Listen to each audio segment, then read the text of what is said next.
I played 100 Days of Stardew Valley 1.6. Alright, let me talk to you. First of all, that intro was a bit of a lie, to be honest, as I actually played through 112 days instead of 100 days of Stardew Valley 1.6. The reason being, 112 days is an entire year. With that out of the way, let us begin with the character creation screen. I will of course be playing on the brand new farm, the Meadowlands farm. We start off with a coop and 2 chickens. I am very excited to see what this farm has to offer. We're going to go with remixed bundles in the community center and remixed mine rewards. I will say, the remixed mine rewards has always had a detrimental effect on my vibes, as I always end up going through the first 30 floors without getting a new weapon. Hopefully that does not happen here, or I will cry. There's a new option available in the advanced game options menu: Legacy Randomization. Make random choices in a way that often repeats patterns. Most players should keep this disabled. I don't really know what that means, but the word pattern immediately makes me believe it is about clay farming. Personally, I have never done any clay farming, but people always talk about patterns when they're explaining how to do it. So maybe this new update took out clay farming, but you can select legacy randomization to add clay farming back into the game. I don't know. I don't know what I'm talking about. Let's move on to the animals section. It looks like 2 new cats and 2 new dogs have been added. Cool. I opt for one of the new dogs, then it's time for the most difficult choice so far. Do we skip the introduction or do we watch it? I have always selected the option to skip it, but I don't want to miss anything new, so just to be safe, I'm going to watch it. Right, unless I missed something while I was watching it, there wasn't anything new, so there you go. Anyhoomst, let's get into the gameplay. I begin by opening the box of parsnip seeds Mayor Lewis left for— oh wait, no I don't. We have not been given parsnips. We have received 15 hay instead. Interesting, I was not expecting that at all.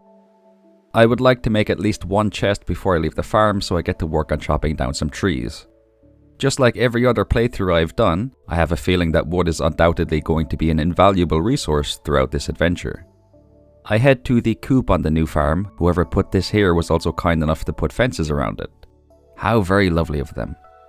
I enter the coop and check on my chickens. Ro and Fishy are their names. Cute. It's back to tree chopping and clearing out some space on the farm. It looks like we have a pretty limited area to plant seeds in, at least here in front of the farm, so we probably won't be able to rely on seeds and crops to be our moneymakers in this playthrough. I'm okay with that though. It means I'll have to use new methods of making a ton of money that I haven't used before. After depositing my items in a chest, I do a foraging run in the mountain area and place a chest beside the lake here. This was a cheeky bit of future planning on my part. I can throw my inventory into that chest if it fills up while I'm fishing here at any point. I continue my foraging run, collecting a daffodil and some fiber. I give the daffodil to Caroline. Getting her to 2 hearts of friendship is absolutely worth it, as you unlock the crafting recipe for tea saplings when you do that. And if you don't know what tea saplings are, I won't say any more about them right now as I don't want to spoil it. But you will see why they are such a valuable resource in the future. I check out the beach where I dig up an artifact spot to obtain my second artifact. I donate both of my artifacts to the museum and collect my 250 gold reward for donating my very first item to the museum. I continue opening trash cans. It is extremely satisfying popping these open. Then I enter Joja Mart. A new item is being sold here, the Joja Furniture Catalogue. It gives you access to 40 furniture pieces. I have to get my hands on that. I need to see what all of those furniture pieces look like. Alright, our goal for the first year is to buy that catalogue. You know what? No. Summer. We have to buy that catalogue by the end of our first summer. I buy 15 potato seeds, which means we are now officially bankrupt. In more positive news, however, Caroline's husband is selling the crafting recipe for a new machine, the dehydrator. If you place 5 pieces of fruit or an edible mushroom into it, it dries them. The first thing I think of with this machine is raisins. I wonder if we can get grapes in summer, toss them into this machine and make raisins. It makes sense, right? Raisins are dried grapes, right? Yeah, they are. They definitely, I think, yeah, they definitely are, yes. Anyhoomst, after dropping the contents of my inventory off at the house, I head into the forest where I gallivant around collecting forage and fiber. I find a couple of dandelions, which is nice, and a few spring onions, which is also very nice. I will be honest and say I was hoping for a few more spring onions than I actually got. 20 or so would have been sensational, but alas, Lady Luck was not smiling down upon us today when it comes to the spring onion situation. It takes a lot of effort, but I'm able to get my potato and mixed seeds planted before the night is over. I go to sleep feeling very happy with how today went. On day 2, we begin what I assume will be the very lengthy journey of watering our seeds every morning. This will be our life until we obtain sprinklers, which I honestly don't think I'll be doing anytime soon. At least not quality sprinklers anyway. I might be able to get basic sprinklers though. Our chickens, Ro and Fishy, are doing marvelously today. Perhaps they will bless us with eggs really soon. I do a quick foraging run at the bus stop, which provides me with daffodils and dandelions. Then I become, shall we say, acquainted with the local trash can population. My dumpster diving session pays off as I obtain a plate of glazed yams from the trash can outside the saloon. At the bounty board, Demetrius would like us to catch 3 herring. I shall be retrieving the fishing rod in just a few short moments, so I will absolutely be completing this quest. Despite it only being day 2, I must admit that I believe I have already become addicted to the sensation I feel when embarking on these forage runs. It is a sensation of peace and relaxation, and above all else, a feeling of complete and utter self-fulfillment. I do not have a problem, nay, I have a solution. A solution, that is, to the question of, what shall I do when my mind becomes too busy? Forage. Forage, forage, forage, forage. That is what I shall do. According to Maslow's hierarchy of needs, foraging is not required to achieve self-fulfillment. Maslow is incorrect. After making, planting, and watering 30 spring seeds, I decide to do just a teeny bit more dilly-dallying. I take a look at the calendar in the town centre. The birthdays have remained the same, however, there are 2 new things present here. The first is the mysterious bookseller who will be coming to town on the 12th and 25th days of this season. I am very excited to meet this bookseller. I wonder what they will have for sale. We've also got a star on the 15th, 16th, and 17th of this season. The calendar does not tell us anything about these 3 dates and what these stars represent, so this one is going to remain a mystery until we reach the 15th. I finally meet William at the beach where he bestows upon us one of the most powerful items in the entire game, the fishing rod. This is going to be our moneymaker for a while. For those of you who have been keeping up with the super modded series I'm doing, you will probably know that fishing has been a massive part of that. As a result, my fishing skills are on an entirely different level right now. I am to fishing what Roman Reigns is to wrestling. Greatness on a different level. I noticed something cool while I was fishing. We accepted a quest from Demetrius to catch 3 herring. Each time we catch one, a little notification pops up in the top right. This notification lets us know how many we have caught in total. That is a neat little addition. I have also gotten pretty lucky as bubbles have appeared. Bubbles basically make fish appear quicker, which is good for us because the more fish we catch, the more money we earn. After catching several fish at the beach, I pick up a clam before talking to Demetrius in order to complete his quest and receive our monetary reward. We only received 90 gold for doing that, but this is a good first step on the path to becoming so rich that we can buy a full stack of deluxe speed grow and think nothing of it. I continue the fishing escapades, this time opting to fish at the mountain lake instead of at the beach.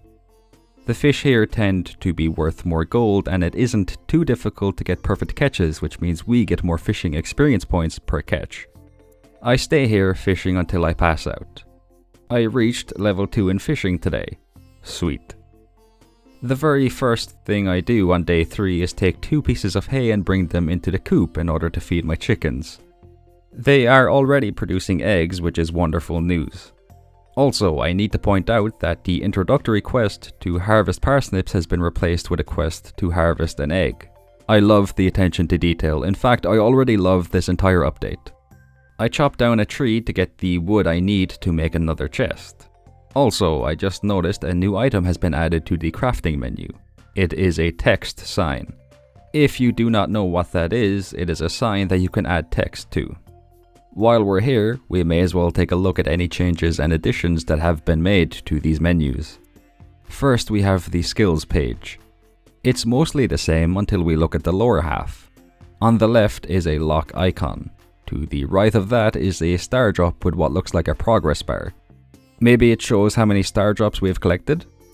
Underneath that, we have what looks to be a farmhouse with level 1 written beside it. Then we have 3 shadows. The first is a square, I have no idea what that could be. The second looks like a star drop. The third looks like a tree. We have a new menu that shows a list of our animals, how many friendship hearts we have with each of them, and whether or not we have petted them today. I already know this is going to be so helpful in the future. I always forget if I have petted an animal and often end up going into the same barn 2 or 3 times on any given day.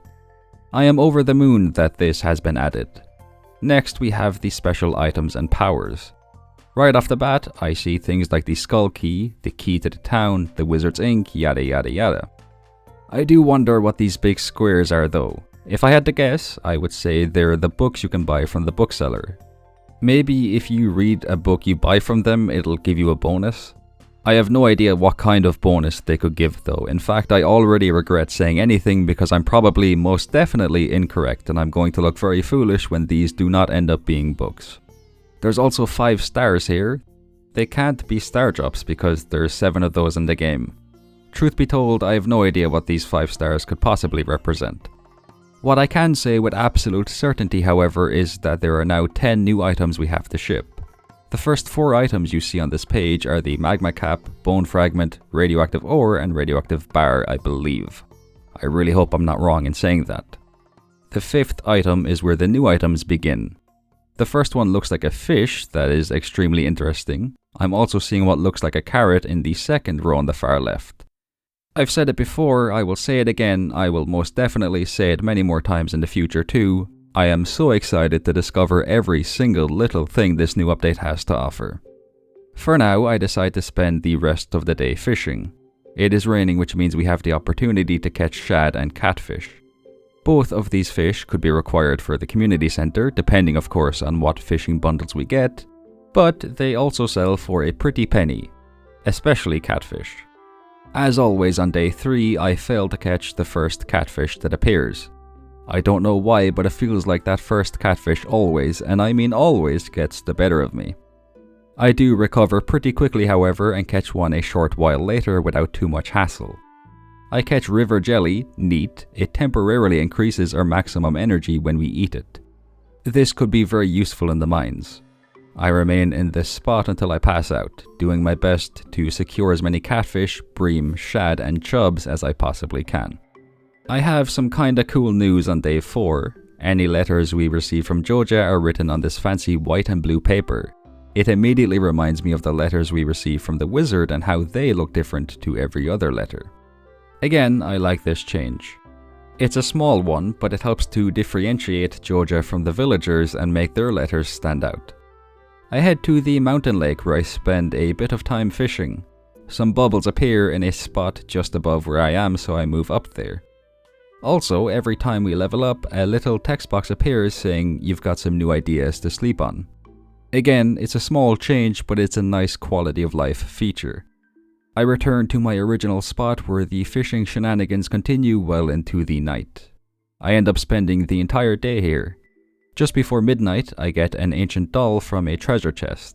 Nice, I can donate this to the museum if I remember to bring it with me, of course.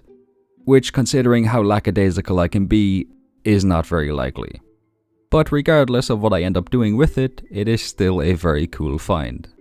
I reach level 4 in fishing and unlock the crafting recipe for deluxe bait. That's new, I wonder what this bait does. Clintholomew pays a visit to the farm on day 5. I'm not sure how I feel about calling him Clintholomew. I mean, as you might know, I've been calling Willie William and Pam Pamela and Gus Gustavo for the past year and a half, 2 years now. I'm trying to branch out a bit more and give more names like that to the other villagers. I thought Clintholomew might work for Clint, but I'm not sure how I feel about that. I might need to brainstorm that one. Anyway, let's continue with the video. Thanks to the copper ore I collected from a treasure chest while fishing last night, Clint has decided to bestow the crafting recipe for the furnace upon us. He picked the perfect day to do this as the mines have officially opened up today. I mentioned wanting to make basic sprinklers earlier, so I imagine I shall be spending quite a bit of time in the mines during the next couple of weeks. Wow, I really have gone back to basics with all of this talk about fishing and mining. But you know what? I'm excited to spend some time doing both of these activities. I remember when I first started playing Stardew Valley, I spent pretty much the entirety of my first spring and summer just fishing and mining. I think it will be nice to go on a bit of a nostalgia trip for this playthrough. After collecting some eggs from the coop and harvesting the parsnips that have grown, I head into town where Lewis shows us the old abandoned community centre. This place was once a hive of hustle and or bustle, but it is now completely empty, a mere shell of its former self. I don't know if it's just me, but if I was mayor of this town, the number one thing on my to-do list would be to have this community centre repaired. I guess Lewis is too busy doing other things though. Very important things, I am sure. I am not fond of Lewis. That is all I am willing to say about him at this moment in time. Robin wants us to fetch 20 pieces of wood. That is a nice and handy quest for us to do. I will happily accept that one. I sell some items to Abigail's father to bump up my bank account before heading to William's shop where I do the same thing. I have noticed another change that has been made.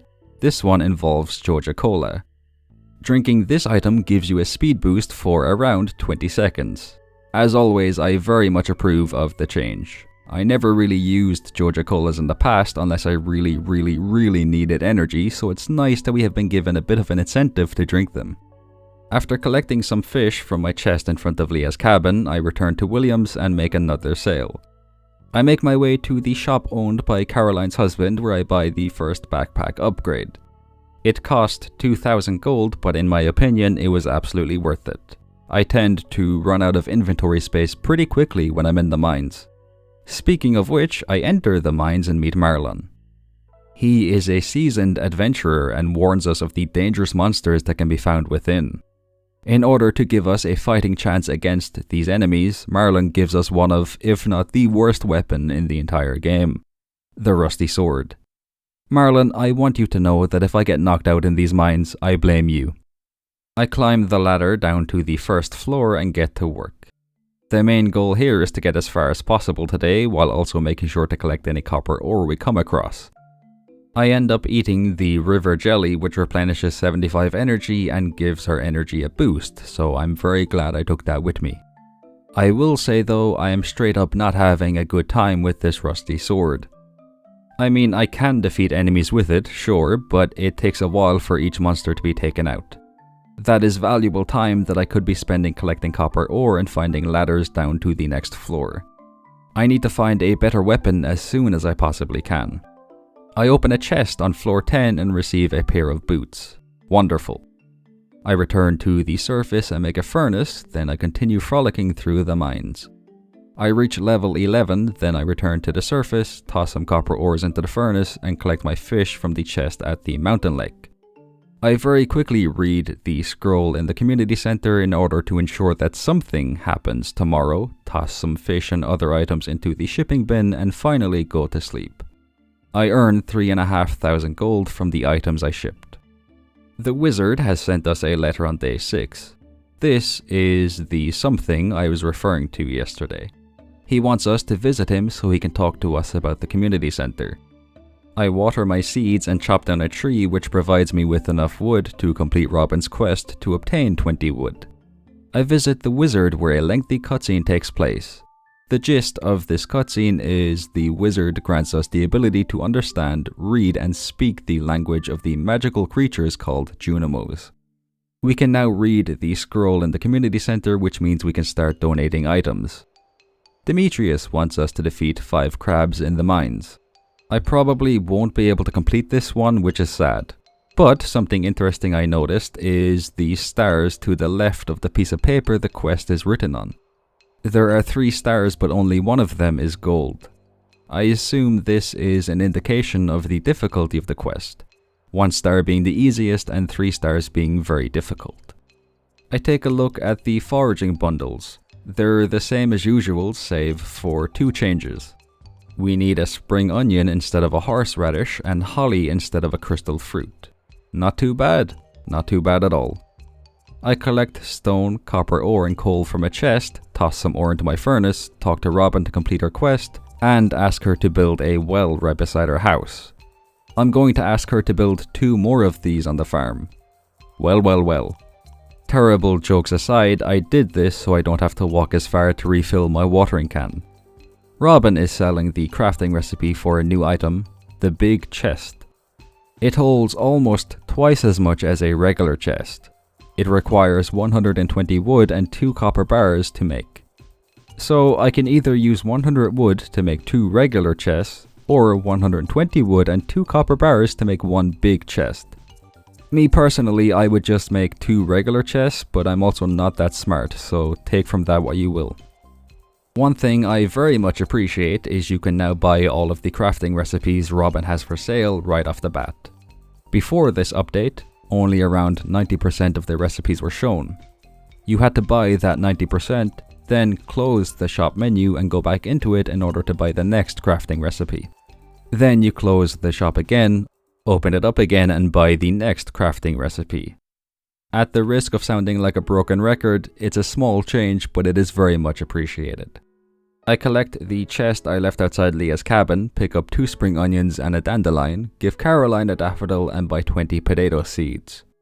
As much as I want to spend all of my money on more seeds, I have to be financially responsible as I want to ask Clint to upgrade my pickaxe sooner rather than later.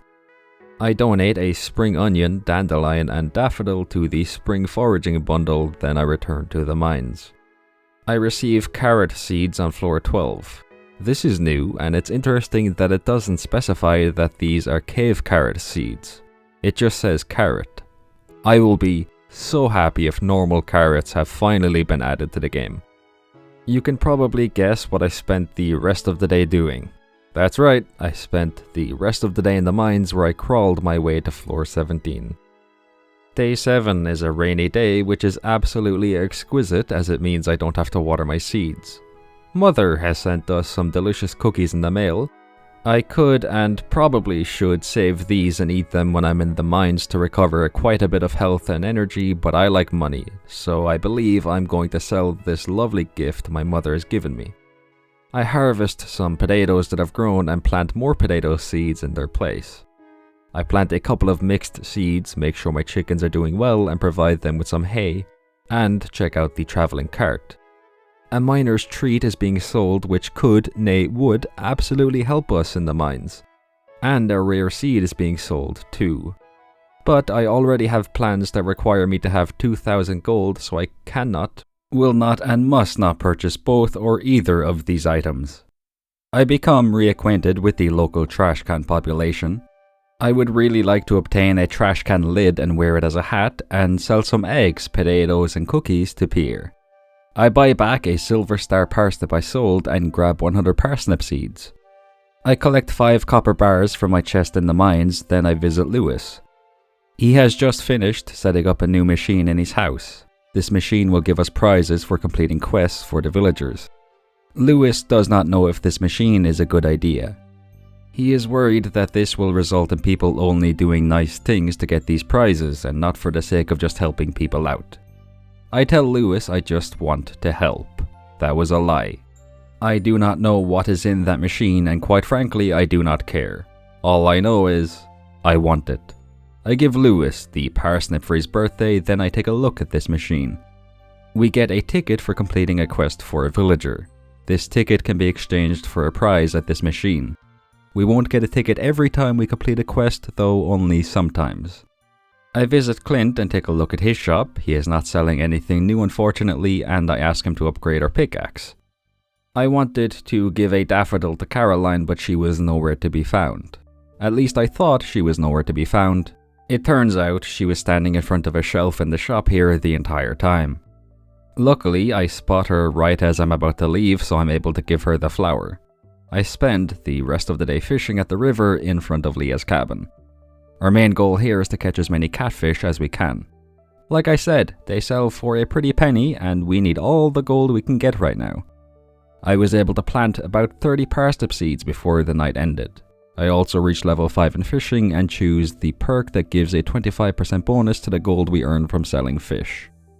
On day 8, I am determined to get the rest of my parsnip seeds planted. Maybe not watered though, as that might be too much for me to handle, I don't know, we'll see. I get the majority of these seeds planted, then I knuckle down, clear out more space and plant the remaining seeds. It's a small victory, but I'm still proud of myself for getting this done all the same. I am in dire need of some energy, so I make a field snack, then it is time for our daily visit to the coop. I check on my chickens, their vibes seem to be immaculate. I spend the rest of the day fishing at the mountain lake. Some bubbles popped up, and as always I moved up to that spot to capitalize on the increased spawn rate of the fish. Shortly after this, my game crashed, and I had to do this day all over again. It wasn't too bad though, I basically did the reverse of what I originally did today. I spent most of the day fishing, then finished off the day by planting my parsnip seeds. I also found an ancient seed in a treasure chest, so in a way it's kind of a good thing that the game crashed and I had to start over. I reached level 6 in fishing and unlocked 2 new crafting recipes. We can now make the bait maker and the sonar bobber. Neat. Some delicious spring forage is ready for harvest on day 9. I used this forage to make more spring seeds, used the forage in my chest to make even more spring seeds and plant a grand total of 70 spring seeds. I donate a leek to the community center, completing the spring foraging bundle and receive 30 spring seeds as a reward. I have said the word spring seeds so many times already this morning. Taking a look at the newly unlocked spring crops bundle confirms that normal carrots have indeed been added to the game. I am unbelievably happy about this and I do not know why. Haley has a quest for us. She wants an iron bar. We will receive one of those tickets for completing this quest, so I am of course going to make sure Haley receives this precious iron bar. I give a daffodil to Caroline. I would like to reach 2 hearts of friendship with her as soon as possible and sell my 30 spring seeds. I get some bread from a trash can, which is just stupendous, and retrieve my copper pickaxe from Clint.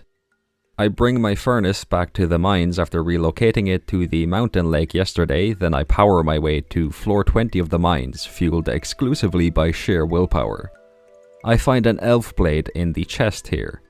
It is a dagger weapon, which I'm honestly not too fond of at all, but I'm just happy to finally have found a replacement for the rusty sword. I use a cherry bomb to collect a bunch of copper ore in floor 21, that was incredibly satisfying I must say. The elf blade is already making things so much easier. I am so happy we picked this up. Even floor 28 poses no threat to us despite being a monster only floor. If I still had the rusty sword at this point, I would have had tears streaming down my face while going through this floor. I complete a monster eradication goal on this floor. I believe it was to defeat insects like the grubs and the flying thingies. On floor 29 I am determined to make it down to floor 30. So much so that I make bug steaks to get some extra energy. Alas, this was all in vain as I pass out at 2 AM without making it down to floor 30. Mother sends us 500 gold in the mail on day 10. Thank you, Mother. I plant some carrot seeds and mixed seeds. You will notice it is raining, which is absolutely phenomenal news as this means we don't have to worry about watering our seeds. As has become tradition on rainy days, I bring some hay to my animals, collecting a few eggs as I do. I grab an iron bar from my chest in the mines and visit Haley's house where she refuses to acknowledge my existence, which means I cannot give her the iron bar she requested. With a heavy heart and the utmost sadness, I give a daffodil to Vincent for his birthday and try not to think about how miserable Haley has just made me feel. On the topic of birthdays, however, I have decided that I'm going to try to give every villager a gift they like on their birthday. Just a little personal challenge for myself. I donate an ancient seed to the museum, receive ancient seeds and the crafting recipe for ancient seeds, and turn another ancient seed artifact I had into ancient seeds. I hope that made sense. I return to Haley's house, where this time I am thankfully able to give her the iron bar she asked for. I make a beeline for Lewis's home where I redeem the ticket I received from Haley. It gives me 12 carrot seeds. Nice. I want to get every single prize in this machine. I don't know how many prizes there are. Quite frankly, I don't care how many there are. I want all of them. I will do as many quests as I have to in order to get every single prize. Also, I'm going to go on just a little bit of a rant here. If you accept a quest from a villager, As soon as you get the item they want, you should be allowed to enter their room even if you don't have 2 hearts of friendship with them. At that point, they know why you're there, right? Like if they see you standing outside their bedroom with the item they specifically asked for, they know you're here to give them that item. They should make an allowance and just keep their bedroom door open for you. They can lock their door again after you give them the item, that's all good. Just keep the bedroom door open so I can give you what you wanted. Anyway, I just wanted to get that off my chest, rant over. I spend the remainder of the day in the mines collecting copper ore, defeating enemies and, above all else, making it to floor 30. The bad news is we are on the dark floors. These can be a real pain if you don't have a glow ring, which I do not. My tactic for these floors is simple and yet surprisingly effective. I am constantly holding down the right mouse button. That way, if I break a rock and it reveals a ladder, I automatically go down the ladder. I managed to reach floor 35 by doing this. But that's not all. You see, I'm not content with still being on the dark floors by the time the day is over. No, not at all. I push forward even further, making it to floor 40 at around 11 PM. I find a ton of iron ore on floor 41, so I collect it all before calling it a day. I make a mayonnaise machine on day 11. We've got easy access to eggs, so I figure this is just the logical next step. I plant my carrot seeds, but I hold off on planting the ancient seeds. I want to make a scarecrow before I plant these, as I do not want to run the risk of losing them. I check on Ro and Fishy, they are doing very well, which makes me very happy. I toss an egg into the mayo machine and water half of my crops. I shall water the remaining half at the end of the day. At least, that's what I intend to do. I may very well forget to do this, but you know, we'll see what happens. Evelyn wants us to bring her an anchovy. Anchovy? I don't know. She wants us to bring her a fish, basically. Unfortunately for Evelyn, she has decided not to give us a ticket as a reward for doing this quest. Because of that, I'm going to have to reject this offer. I feel bad because Evelyn is a genuinely decent person, but I am a very busy bee. After doing a little foraging run, I enter the mines where I continue making my way through the icy floors. The goal here is to collect around 100 iron ore. That will result in us being able to make 20 iron bars, which can be used to create 20 basic sprinklers. The plan goes perfectly and I make it to floor 50 with quite a bit of iron ore. I have also been keeping my furnace stocked with iron ore and coal the entire time too. I also did not water the remaining half of my seeds, which I am just absolutely shocked by. I totally did not see that coming at all. Marnie pays us a visit on the morning of day 12. She is accompanied by a dog. I think you all know the drill. She asks if we want to adopt this dog and I of course say yes. I name the dog Bingo.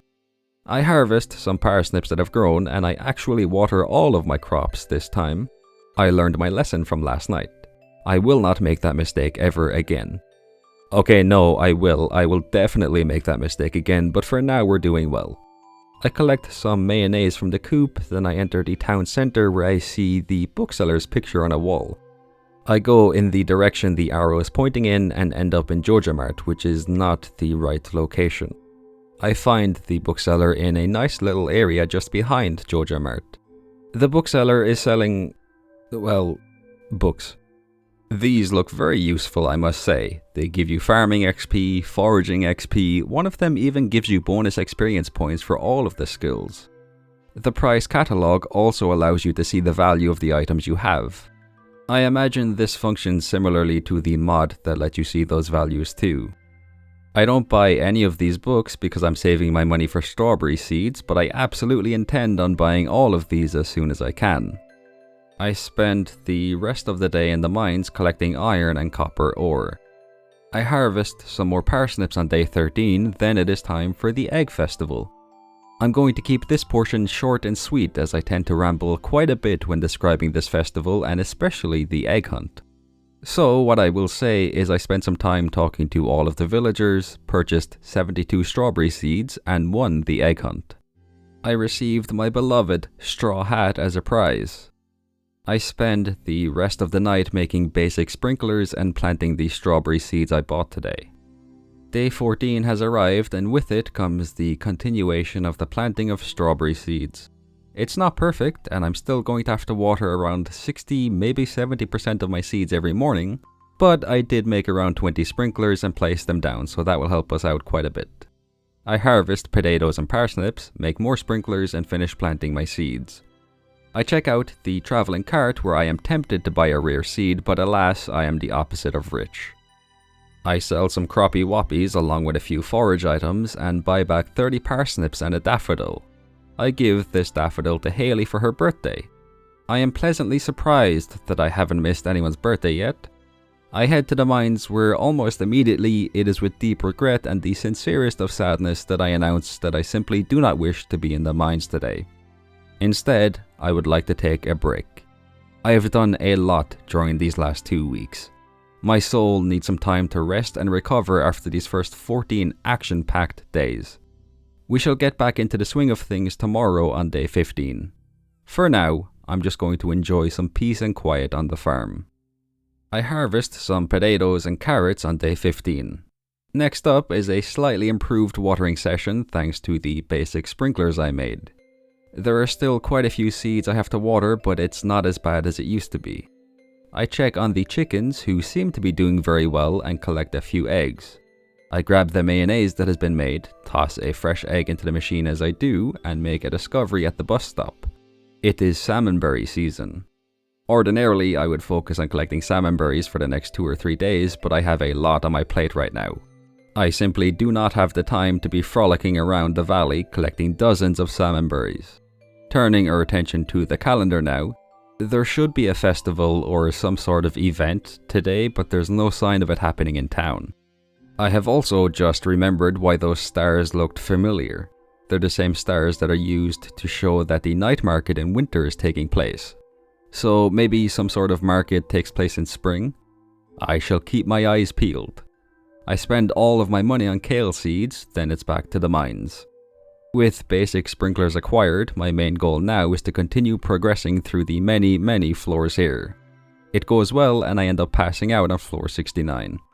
I have an absolutely sensational announcement to make on day 16. I have finally made a scarecrow, which means I can safely plant my ancient seeds. I do not have to worry about a crow deciding to eat it. I throw some quartz into my furnaces, gotta make sure I keep them working overtime so we're never short on bars and refined quartz, and get to work on planting the kale seeds I bought yesterday. I give a daffodil to Caroline. I really want to make some tea saplings so we can boost our bank account. Then the trend of spending the rest of the day in the mines continues. I reach floor 70 where I obtain the master slingshot. I push forward, determined to make it to floor 75 at the very least. I make sure to defeat any skeletons I come across, as I would love to get my hands on the bone sword they drop. It's one of my favorite weapons because of how quickly you can swing it. I'm also getting really lucky with the amount of iron ore that is appearing. I make it to floor 75, at which point I become determined to make it to floor 80. Unfortunately though, I pass out on floor 79. Spring forage is ready for harvest on day 17. I use them to make 40 spring seeds, all of which I plant. I also picked up a beanie in the mines, which I absolutely love. I take off my straw hat. It served me very well, but the beanie makes me feel complete. I've also noticed something pretty neat. At the bottom of the skills menu, we can see a staircase with the number 79 beside it. Cool, we can see what the lowest floor we've reached in the mines is. Despite the numerous skeletons I've defeated, I have no luck obtaining the bone sword. But that's okay because I've made it to floor 80 of the mines and received the shadow dagger. This would be nice, except I already have this weapon. I said before that I'm not a fan of daggers. I have changed my mind. That dagger made very quick work of the monsters on the icy floors. I love daggers now. At least I did love them until I was knocked out on floor 82. I lose one of my daggers. I'm taking this as a sign that it's time to retire the dagger and find a new weapon to use. I eat some carrots to replenish my health and energy, then I return to the icy floors in the hopes of getting the bone sword. While I wasn't able to get the bone sword, I did manage to get the wooden mallet. The problem is, the footage of me actually getting it from a monster got corrupted, so to punish myself, I head to floor 81 where I allow a slime to defeat me. I did swing the weapon a few times just so the slime wouldn't think I let it win. I unequip the wooden mallet and once again try to get the bone sword. As you may have guessed, I did not receive it. Today was not a very good day. Dare I say, it was a bad day. But that's okay. Tomorrow is a new day full of new opportunities. Day 18 begins with the collection of spring forage. I make 110 spring seeds and plant as many of them as I can on our main patch of crops. Today is Pama Lama's birthday, so wait. Well, okay, I was going to say Pamela, but Pama Lama kind of has a better ring to it than Pama. You know what? I like Pama Lama. I might keep calling her that. Today is Pama Lama's birthday, so I give her a dandelion as a present. I toss the mallet into the trash can and give Caroline a gold star daffodil to finally reach 2 hearts of friendship with her. I enter her sunroom, which means we will receive the crafting recipe for tea saplings in the mail tomorrow. Now we can finally start making some real money. We are going to be so rich thanks to these tea saplings I'm going to make. I am so excited. I spend the remainder of the day keeping my furnaces stocked with ores and quartz and chopping down trees. Days 19, 20 and 21 are also spent chopping down trees and collecting fiber. Day 20 was Shane's birthday, which of course means he was the lucky recipient of a lovely gift. Kale and strawberries have fully grown on day 22, so I harvest those and sell almost all of them. I keep 33 kale, however. I'm going to be using those as a source of energy for what I hope will be the remainder of spring at the very least. I ask Clint to upgrade my pickaxe as I do not feel safe going through floors 80 and above with just a copper pickaxe. I enter Joja Mart where I buy the Joja membership. I was leaning towards doing the community center route, but I remember seeing a screenshot posted before the 1.6 update was released. This screenshot hinted towards Joja playing a much bigger role in the endgame portion of Stardew Valley if you go down that path, so I really want to see what that's all about. Back on the farm, Demetrius tells us he can either have mushrooms grow in the cave on the farm or have fruit bats show up and drop fruit in there. I go with the mushrooms option as I don't have to worry about collecting fruit for the community center bundles. The rest of the day is spent watering my seeds and collecting wood and fiber. This is also how I spend day 23. I am very happy to see that even more spring forage is ready for harvest on day 24. I make 60 spring seeds with this forage, which I use to make 30 tea saplings. I do have over 100 more spring seeds, but the flower festival takes place today and the last thing I want to do is miss this festival. So I go there instead of making more tea saplings. I buy the Tub of Flowers crafting recipe and a rare crow, then I do not ask anybody to dance with me. All of my time being spent in the mines and watering seeds has resulted in me not reaching 4 hearts of friendship with anybody, which means I can't ask them to dance. That being said, even if I did have 4 hearts with somebody, I still would not dance with them. I prefer to spend my time here standing off to the side, watching everybody else dance while I try to think of ways to earn more money and how to get to the bottom of the mines before spring is over. This is a far better use of my time than dancing, in my opinion. Day 25 is off to a wonderful start as I collect some delicious forage.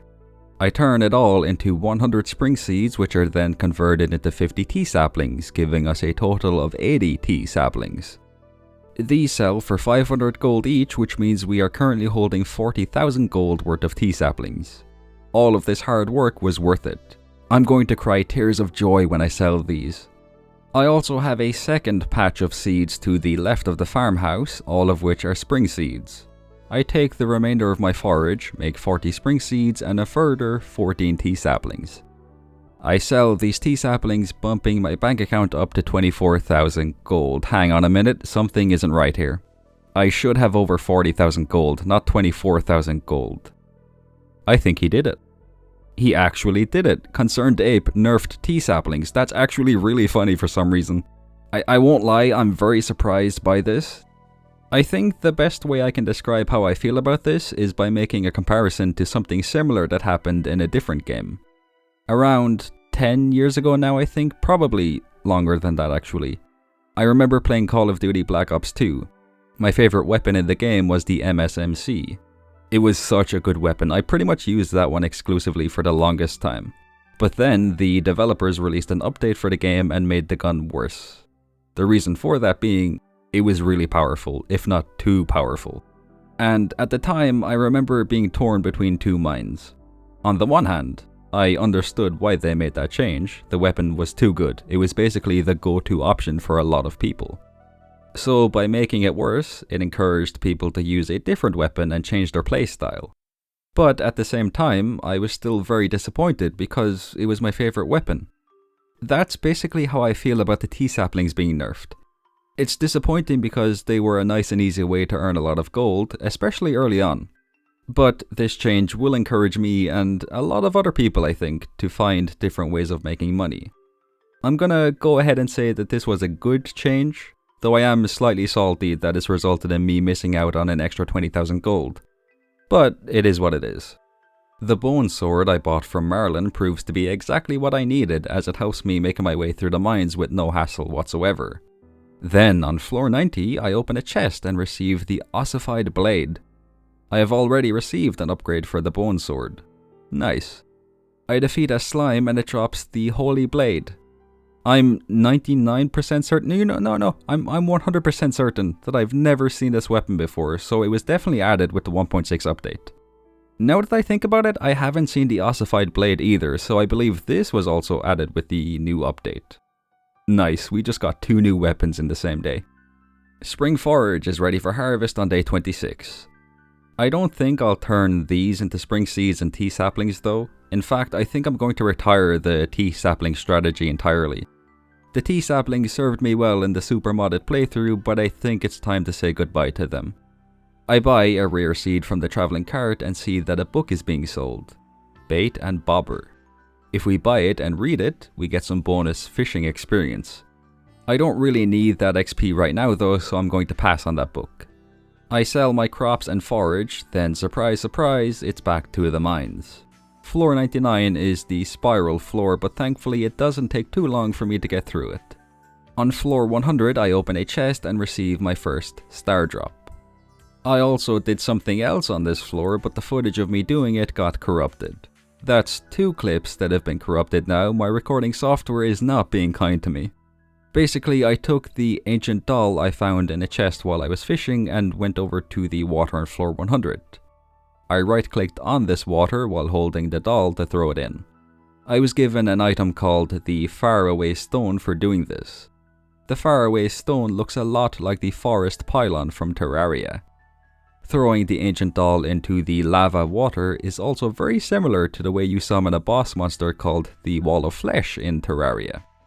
There's an NPC in the game who is a guide and gives you hints and tips and acts as, a guide. You can obtain a voodoo doll of the guide, and tossing this doll into the lava in the underworld spawns the Wall of Flesh. So this whole thing is a little Easter egg referencing Terraria, which I think is pretty neat. I will be honest and say that I did not discover this by myself. It is the one spoiler I read about the 1.6 update. It's also why I kept the ancient doll instead of donating it to the museum. So what exactly does the Faraway Stone do? That is something I will not spoil, but if all goes well, I should be able to show you its purpose around the end of summer. I perform the routine check on my chickens on day 27. I am happy to say that the egg and mayonnaise empire is thriving. Then it's back to the mines. I know I've spent a lot of time in here, but I would like to reach floor 120 before spring ends. I sort of subconsciously try to do this in every playthrough, and this one is no different. I haven't set any goals for this first year, but I like to set small goals here and there. Reaching the bottom of the mines is the goal for spring, and buying the Joja catalog will be the goal for summer. I make it to floor 110 where I receive the Steel Falchion. I used the Holy Blade to make it to this point, but I believe it is time to swap to this new sword. The Holy Blade did serve me well though, so I can confidently say it is a very good addition to the game. After depositing the contents of my inventory in a chest on the farm, I come back to the mines and continue gallivanting through the remaining 10 floors. The Steel Falchion proves to be a beautiful upgrade as it helps me reach floor 120 where I obtain the Skull Key. And with that, the mines have been completed.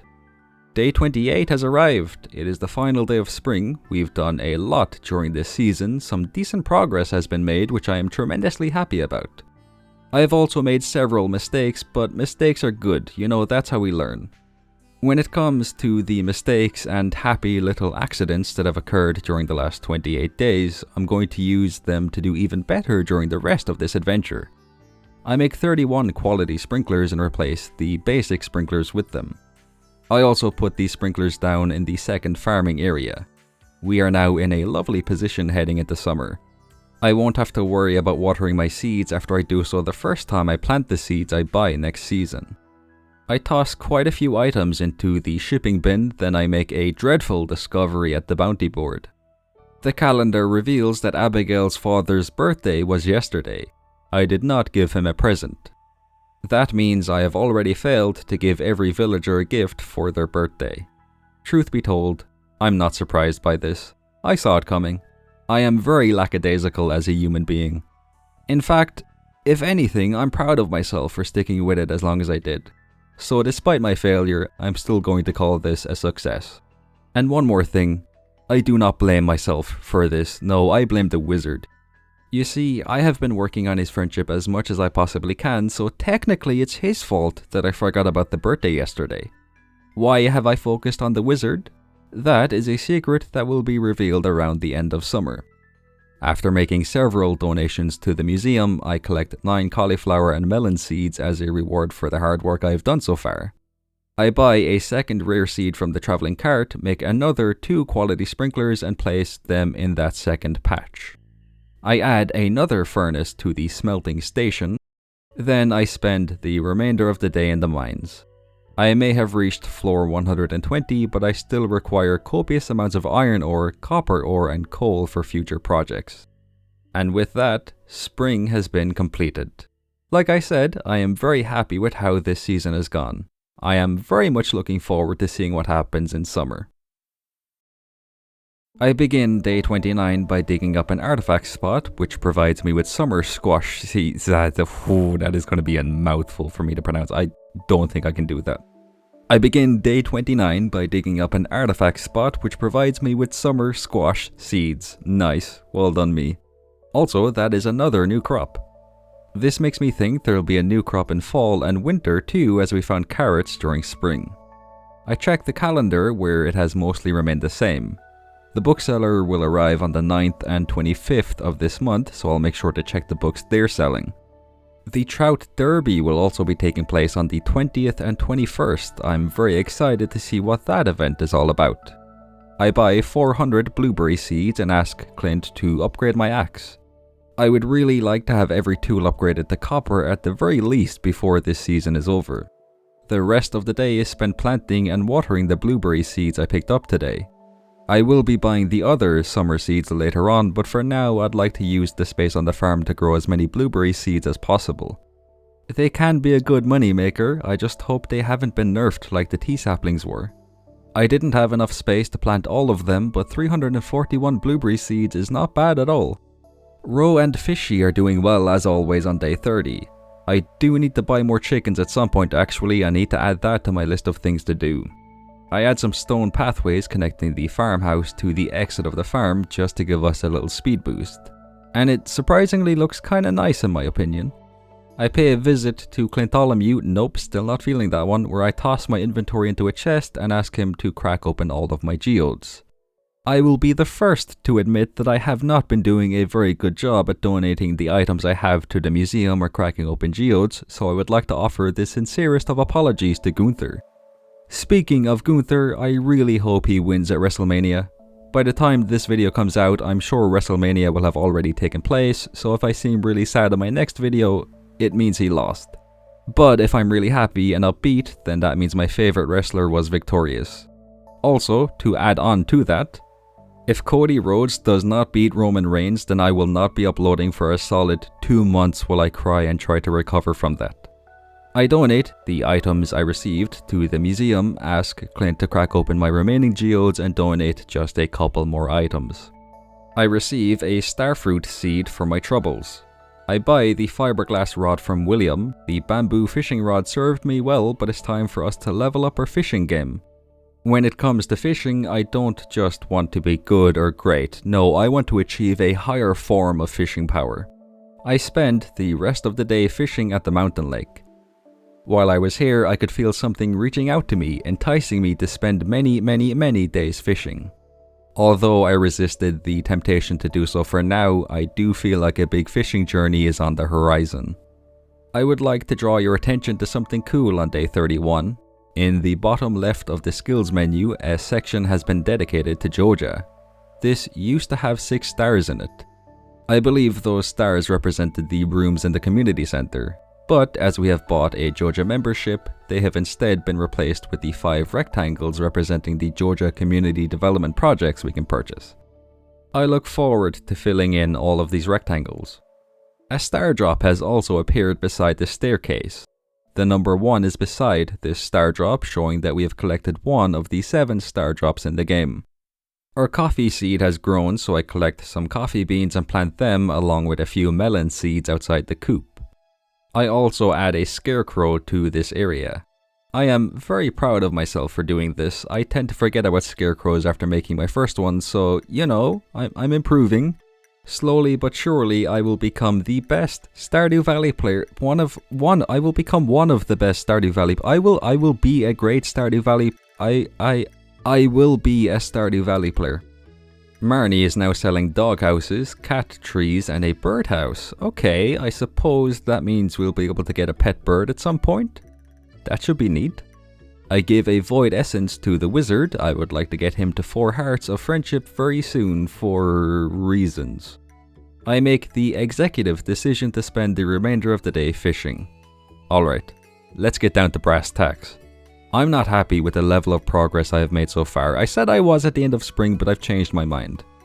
I get the feeling that if I really want to explore all of the new features that have been added, I need to complete the Joja route. I'm tired of dilly-dallying, I'm tired of being lackadaisical, I'm tired of taking it slowly and crawling my way through each day. It's time for a change. We need to buy all of the Joja community development projects. That requires money, and a lot of it. I have gone back to the drawing board and decided that the best possible course of action I can take right now to give my bank account a hefty boost is to do a bit of fishing. And by a bit of fishing, I mean a gargantuan-sized amount of fishing. So, days 32 through 38 are also spent fishing. The goal is simple. Reach level 10, choose the perk that gives a 50% bonus to the gold we earn from selling fish, and sell all of them. Something very interesting happened during this period of time though. I woke up on day 35 to the sight of a green mist in my house. I checked the TV because I wanted to watch the Queen of Sauce TV show to learn a new cooking recipe, but the TV wasn't working. How very strange. Gustavo sent us a letter in which he said, "Saw the weather report last night. I'm not sure what will happen, but if anybody wants to take shelter in the saloon, I'll keep it open all day." The plot thickens. I swing my pickaxe at a tree and receive moss and fiber. Nice, we have finally obtained some moss. I go around the farm, whacking weeds and trees and gathering a monumental amount of the 2 items. I was having so much fun doing this that I went into the forest and found so many more trees covered in moss. I also got mixed flower seeds by destroying the weeds. If we plant these, they will grow into random flowers. The traveling cart is also selling a retro catalog for 110,000 gold. I want this. I need this. I will buy this at some point in the future. I can't afford it right now, unfortunately. Also, during this whole fishing period, I had Clint upgrade my hoe and watering can to copper quality. I visit the Hat Mouse, who has nothing to say about this very strange weather. I find a hidden door near the sewers. A note on the door says only a master of the 5 ways may enter. Alright, so I'm assuming we need to reach level 10 in all skills before we can go in there. That's another goal to work towards. I enter the town where it is also covered in the weird green mist. Many villagers have taken shelter in the saloon. They have no idea what's going on. Most of them seem either confused or terrified. Haley, on the other hand, is happy to be in the saloon. It's her first time in here and she thinks it's cozy. Evelyn's dialogue, on the other hand, is actually really sad. She thinks it might be the end for everybody. She's happy with how she's lived her life, but she's sad that she won't be able to see Alex find his way and be happy, and just be fulfilled in life. George comforts Evelyn and Alex says he wants to stay here with his grandparents. That's really sweet. I love this family now. I talk to Caroline's husband in the shop and complete the quest to introduce myself to everybody. I thought I already completed that quest, but I guess I forgot to talk to him. Oops. Demetrius is clearly more than prepared for whatever happens as he is wearing a hazmat suit. Okay. The scientist/carpenter family has taken refuge in Sebastian's room. Except Demetrius, of course, who we just saw living his best life. I spent the remainder of this day collecting moss and fiber. Also, on day 38, I found a book in a treasure chest while I was fishing. This book gives us a chance to find a row in treasure chests. This is also the first time I used Georgia Cola as a source of energy while fishing, so I would like to thank the Georgia Cola for blessing us with this book. I reach level 10 in fishing, choose the perk that gives a 50% bonus on the sale of fish, and earn a grand total of 27,000 gold from everything I shipped. Was it worth spending an entire 7 or so days fishing for this amount of gold? Probably not, no, if I'm being honest. In fact, I kinda regret doing this as I thought I would earn like 40,000 gold. But hey, at least we actually have some disposable income now. It's back to normal on day 39. Our chickens weren't too bothered by the weird green weather that occurred, which I am very thankful for as they are my absolute favorite thing in the world of Stardew Valley right now. I head to Georgia Mart, but it's locked. That makes sense considering the luau takes place today, I forgot about that. I head to the beach where I throw a gold star sturgeon into the soup, which gets the best reaction from the governor. Not only does this earn us some friendship points with the villagers, it also results in us unlocking a new achievement. An unforgettable soup is the name of this achievement. Demetrius wants us to catch rainbow trout on day 40. Unfortunately, we will not receive a ticket for doing this. I'm upset. I want a ticket. I enter Georgia Mart and finally purchase my first project. I decide to have the bridge to the quarry repaired first. It's a bit of an odd choice, I know, but I want to see if there's anything new in that area. I collect my axe from Clint and ask him to upgrade my watering can. I also forgot about the mushroom cave that Demetrius set up for us, so I clear a path to it and head inside. Some mushrooms are ready to collect, but what's really interesting is the machine that has been added. Demetrius has given us a dehydrator. Cool, thank you Demetrius. I still want to see if we can make raisins by throwing grapes into it, so this was a very nice present to receive. I get a book called Woody's Secret when I chop down a tree. This book gives us a 5% chance to receive double the amount of wood when we chop down a tree. I make good use of this book and spend the remainder of the day chopping down trees. I have some bad news on day 41 as we still are not being offered a ticket for completing the newest quest. This is deeply upsetting.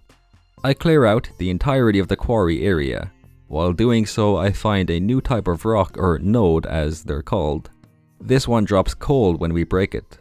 I've said this so many times already, but this is a really nice addition to the game. I'm going to leave the lower half of the quarry empty in the hopes that these coal nodes respawn so we can have easy access to coal. What will I be doing with the upper half of the quarry, you may be asking? I'm going to make a tree farm here. I want to get oak resin so I can make kegs. I will be tossing my coffee beans into these kegs so I can get, well, coffee. I also plant a few maple and pine tree saplings so I can get maple syrup and pine tar too. I add some stone pathways around the tree saplings for aesthetic purposes, and also to avoid having debris appear beside our trees. Next up is a visit to the quarry mines. The golden scythe is at the end of this area, so I power my way through, defeating enemy after enemy after enemy. It was pretty smooth sailing right up until the end. I came very close to being knocked out, but I managed to grab the golden scythe and teleport out of the area just in time. That was nerve-wracking.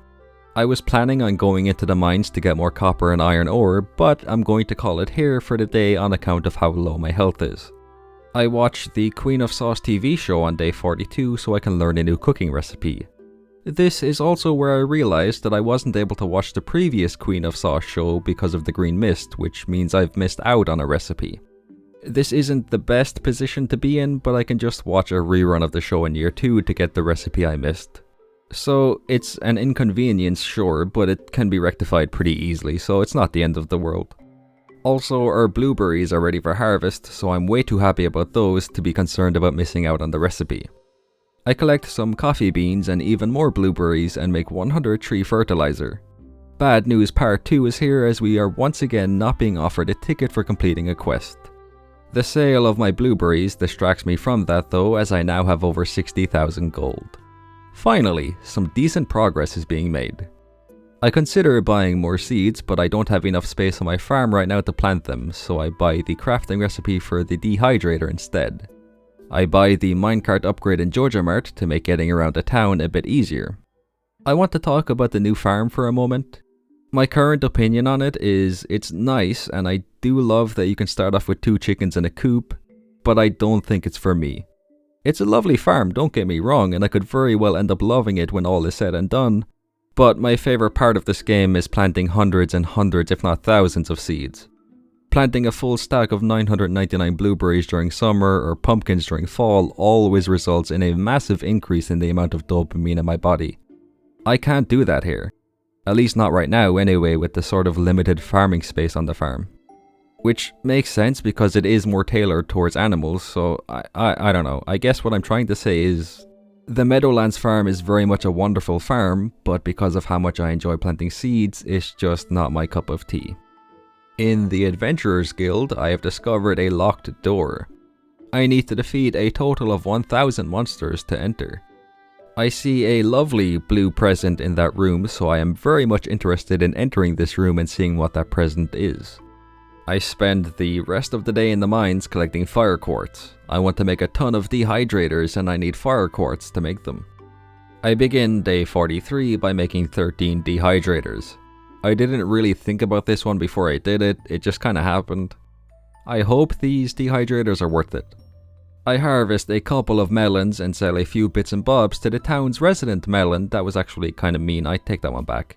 Followed by a few more bits and bobs to Clint. I use my axe to break the tree stump that is blocking the entrance to the secret woods, gaining passage to this enchanting area.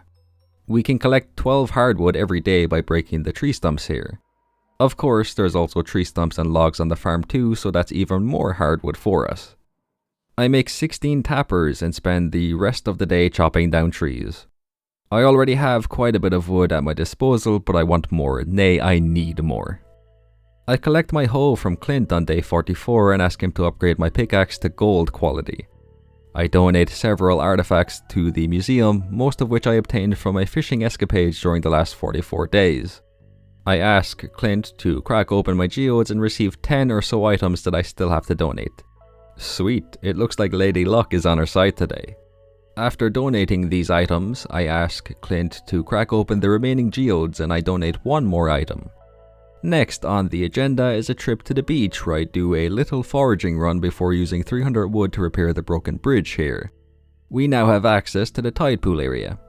It gives us the chance to get more forage items, which is nice, but it's not the main appeal.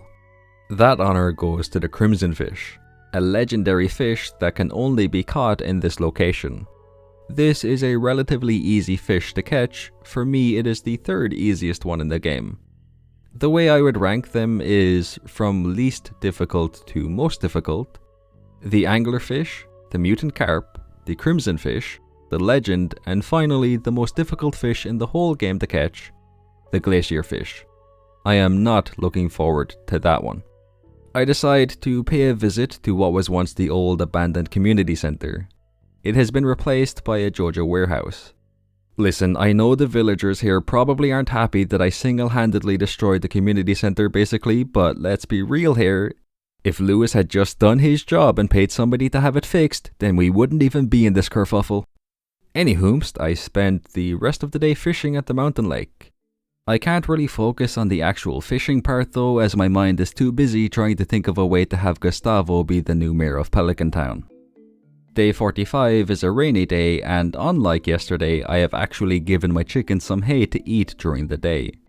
They are not too pleased with me, but that is completely understandable seeing as I forgot about them yesterday. I spend a large part of the morning clearing out some space on the farm, then I take a look at the bounty board where we have yet to be offered a quest that will reward us with a ticket. How deeply upsetting. I buy the greenhouse in Joja Mart for 35,000 gold. Then I make 20 quality sprinklers after having somewhat of an epiphany. You see, a while ago I talked about how this new farm is nice, but it's not for me because I felt like there wasn't enough space to plant crops. But I've come to realize that there is plenty of space, I just have to put in a bit of effort and more thought than I would on the standard farm. So with that in mind, my plan is to continue making quality sprinklers, clearing out more and more space on the farm, and not taking the opportunity to plant hundreds of seeds, no, but rather creating the opportunity to plant hundreds of seeds. After making 9 more tappers, I now have a total of 25. I use the minecart to quickly get to the quarry area. The trees here are not ready yet, but I do get some coal and an ancient seed here. I take 5 grapes and try to put them into the dehydrator, but I can't as the 5 grapes have to be the same quality. I can't put in 3 normal grapes and 2 gold star grapes. That's disappointing, sure, but at least we know that now. I make 40 summer seeds and plant those along with coffee beans, an ancient seed, mixed seeds and mixed flower seeds. Day 46 is Blueberry Harvest Day, my favorite type of day in summer. Our 2 blueberry areas provide us with over 1,000 blueberries, which tends to sell for around 60,000 gold each time. I take a look inside the greenhouse. I don't really have anything I can plant in here yet, but I am over the moon that we have already unlocked this. What I am not over the moon about is the fact that yet another quest is not offering a ticket as a reward. I am the opposite of happy right now. After selling my blueberries, I buy 50 speed grow and 25 of each of the summer seeds. I decide to treat myself to the second backpack upgrade, which sets me back a further 10,000 gold. I collect my pickaxe from Clint and sell a few items to him in order to bump my bank account up to 35,000 gold. Now I can afford the bus upgrade in Jojamart. Except I can't because the bus is 40,000 gold. That's okay, I can easily fix this. I return to Clint's where I do not earn enough gold because I forgot you can't sell Void Essence or Solar Essence to him. You know, I could have cut all of this out and just shown me buying the bus upgrade, but A, it might just be me, but this is kinda funny. I look very foolish, sure, but it's fun laughing at my own goofs. And B, I think there's enough 100 days videos out there where people play the game perfectly and seem to make no mistakes or very, very few mistakes. So I'm happy to be that one scallywag who consistently messes up or forgets things. That being said, those perfect 100 days videos are very entertaining to watch. Though I do feel slightly insecure about my Stardew Valley skills when I watch them. Anywhomst, I will stop rambling now. The next plan of action is to enter the mines as I need the second dwarf scroll and the 4th one. I set my sights on the 4th one. I head to the lava floors and use my hoe to dig up the ground here. I was hoping to get the dwarf scroll by doing this, and surprisingly enough, I actually do. And it didn't take long at all. Here's hoping it will take a similar length of time to find the second dwarf scroll. I head to floor 15 where I dig up the dirt, leave the mines, go back to floor 15, dig up the dirt, leave, go back, rinse and repeat. I will make a very long story short. I got cave carrots, rusty spoons, clay and some other artifacts, but I did not get the second dwarf scroll. But that's alright, I'm just happy I got the other one today. A couple of ancient fruit are ready for harvest on day 47. I make 2 seed makers and toss the ancient fruit into them. These are converted into 5 ancient seeds which I plant. At the quarry, our trees have fully grown, so I place my tappers on them. I only have enough to cover the oak trees, but that's actually perfect considering oak resin is the one I want the most right now. I can use it to make kegs and deluxe speed grow. I do a bit of dumpster diving and find a field snack. Delicious. I ask Clint to crack open a few geodes, donate some items to the museum, and resume my mission to obtain the second dwarf scroll by digging up dirt in the mines. I found a couple of geodes during this time, so I had Clint crack those open, made a donation to the museum, and checked out the traveling cart. I don't really know why I did this as I am broke, so if anything nice was being sold, I would not have been a happy camper. I give a void essence to the wizard and take a lovely stroll around the backwoods and the mountain area. I was a man on a mission for the remainder of the day.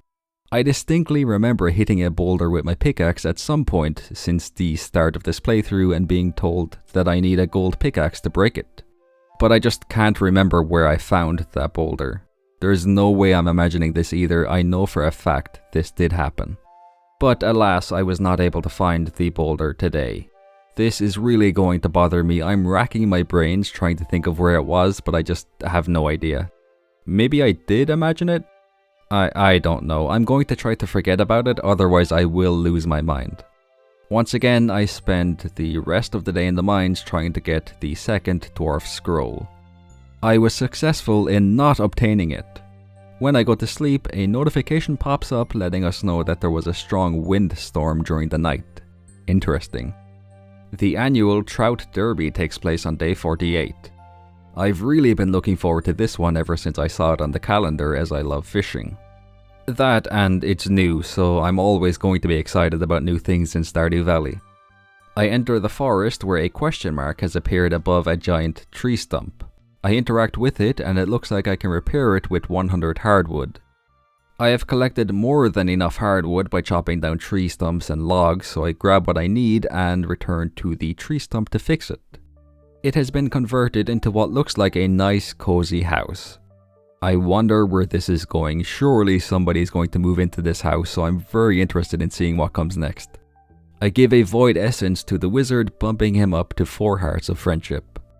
I enter the basement and place the faraway stone on the little podium here. A portal appears and we can see a Terraria world inside it. A cat emerges from the portal and gives us the Meow Mirror. Like I said, I already know about this, but this is still really cool to watch. The sword is only level 4, so it won't be of much use to us, which is a shame, but I'm going to hold onto it all the same. It's a nice collector's item. I reach the area that the Trout Derby is taking place in and immediately ask the shopkeeper here to explain the whole thing to me. Basically, the goal is to catch rainbow trout. Each one we catch has a chance to give us a golden tag. We can trade in these golden tags for prizes. I'm not just interested, I'm invested. The first rainbow trout I catch gives us a golden tag. I get a second golden tag, then a third. I trade these in and get a tent kit, a bucket hat, and a crab pot. I get one more golden tag, trade it in, and receive 3 mystery boxes. Yeah, I'm gonna spend the rest of the day fishing here and clearing out more space on the farm. I'll trade in any golden tags I get tomorrow. At the end of the night, a lovely cutscene plays showing Mr. Key dropping mystery boxes out of a plane. The game lets us know that we can now find mystery boxes.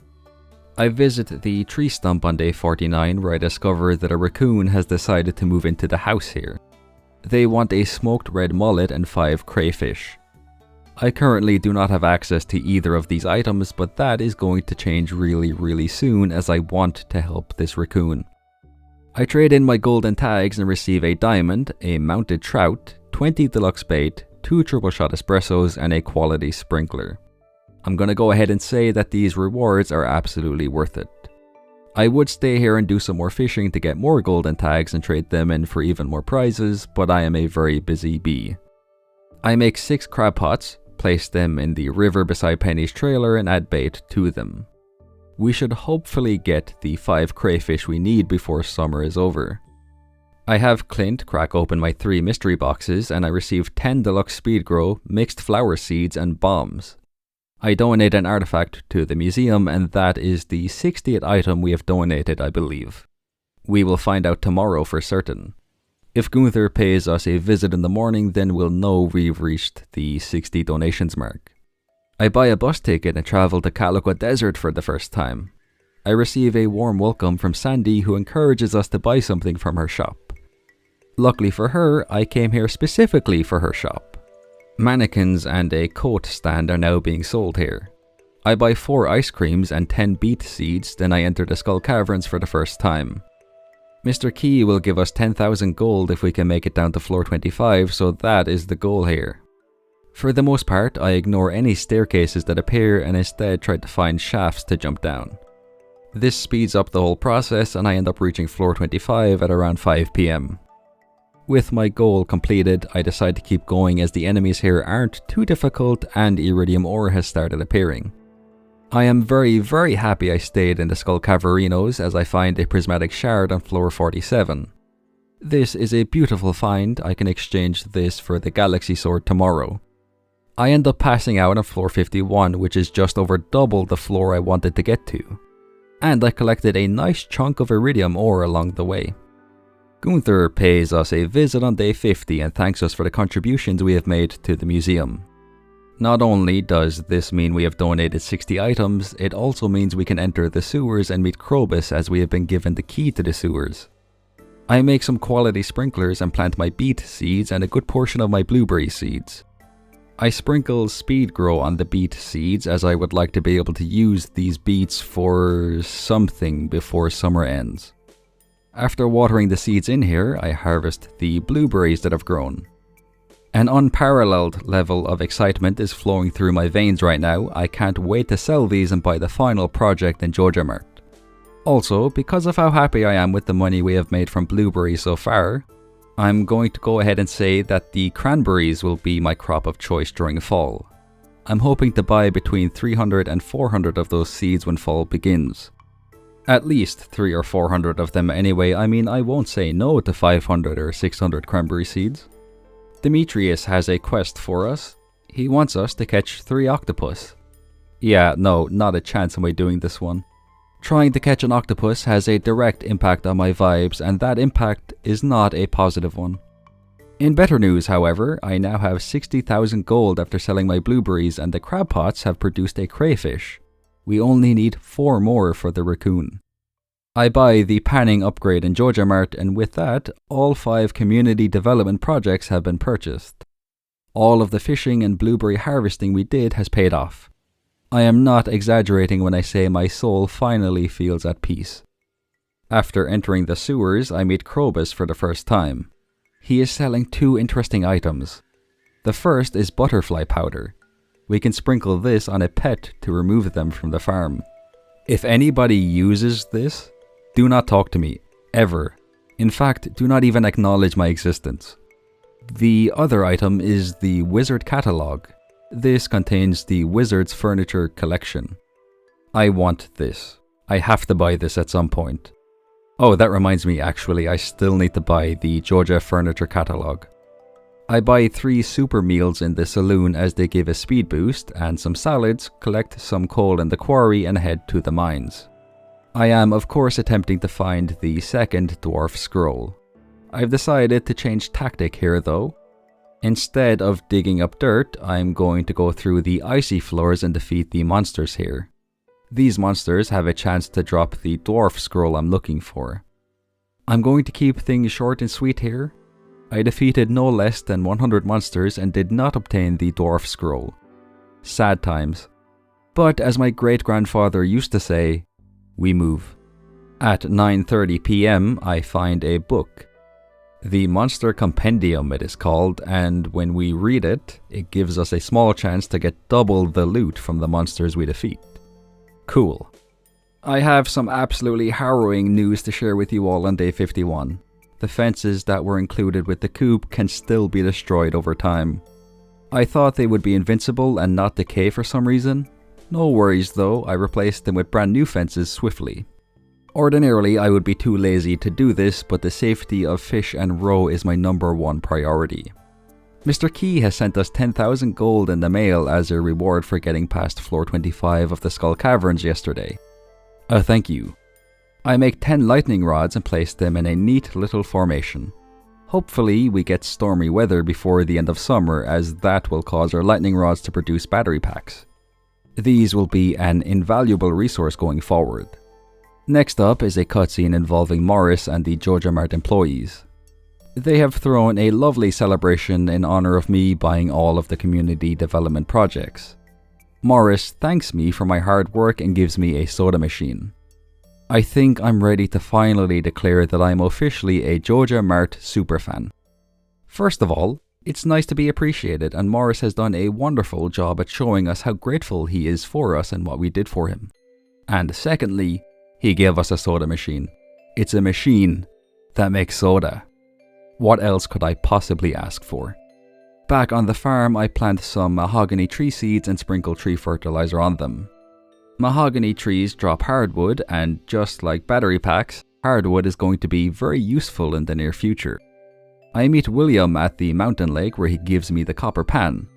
I'm not the biggest fan of panning, I tend to only use it to get artifacts on Ginger Island. But it was very kind of William to give us this item all the same. I spent the rest of the day in the mines digging up dirt. Did I get a dwarf scroll? Yes, I did, but not the one I need. Also, I forgot to mention this earlier, but I found out you can do little hops if you move while you're charging up your tool. It caught me off guard the first time I saw it. At first I thought it was really funny, and it still is, but it's also extremely useful. I'm going to use the old reliable phrase, this is a very nice addition to the game. I would like to draw your attention to something on day 52. I have 84 cave carrots thanks to how much digging I have done in the mines.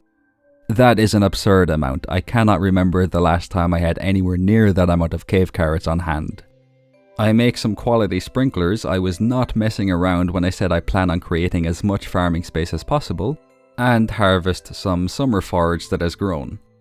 William has sent us a letter. He wants us to visit his shop as there is something he wants to show us. In due time, William, in due time. The Joja section in the skills menu has been fully filled in. This is very satisfying to look at. And the staircase now has a skull on it with the number 51 beside it, representing the lowest floor we've reached in the Skull Caverns. Abigail wants an emerald. Although the quest doesn't say that we'll get a ticket for doing it, I'm going to do it anyway in the hopes that the game will just give me a ticket, please, I'm begging. I retrieve an emerald from a chest and the shop is closed on Wednesdays. Yeah, this one is on me. This shop is always going to be closed on Wednesdays because I did the Joja route. If I had gone down the community center path and fully repaired it, then the shop would be open on Wednesdays, but we didn't do that, so you know. There you go. I find Abigail in the museum, give her the emerald she wants, and do not receive a ticket. I also turned in a quest the wizard gave us, and lo and behold, I do not receive a ticket for this one either. Next on the agenda is to start a mission the wizard has for us. I meet him at the mountain area where he asks me to gain access to the cave in front of us and retrieve his magic ink. I enter the sewers and talk to Krobus, who says the key to the cave, aka the Dark Talisman, can be found inside the tunnel to our left. He lets us know that it is a dangerous area but agrees to open up the tunnel anyway as he thinks we can handle ourselves. I venture inside and make my way through the area, collecting the Dark Talisman from a chest at the end. I use the Dark Talisman to open the entrance to the cave, and with crisp trepidation I head inside. I talk to the goblin henchman who does not let me pass. We need to find something that will keep him distracted so we can enter the hut behind him. I do a bit of fishing and catch a void salmon, then another void salmon, then a third void salmon. Up next is another void salmon, followed closely by a fifth void salmon. At 1:50 AM I finally get my hands on void mayonnaise. With a level of urgency I have never felt before in my entire life, I give the mayonnaise to the goblin henchman, run inside the hut and grab the wizard's ink. I pass out immediately after grabbing it. Mission success. Day 53 is here. It begins with the delivery of the wizard's ink to the wizard. He is very thankful for what we have done for him and even opens up a shop in his tower. We can use this shop to have Junimo huts, obelisks and the golden clock built on the farm. It's going to be a while before I can afford the obelisks and especially the gold clock. But the Junimo huts, now that's something I am very interested in. I'm going to make sure I keep them in the back of my mind as I would love to have some on the farm during fall. I harvest summer spangles and sunflowers. I feel like that's the first time I've mentioned harvesting anything other than blueberries and ancient fruit this season. What can I say? I put almost all of my focus on blueberries. And you know what? Our bank account is very grateful that I did.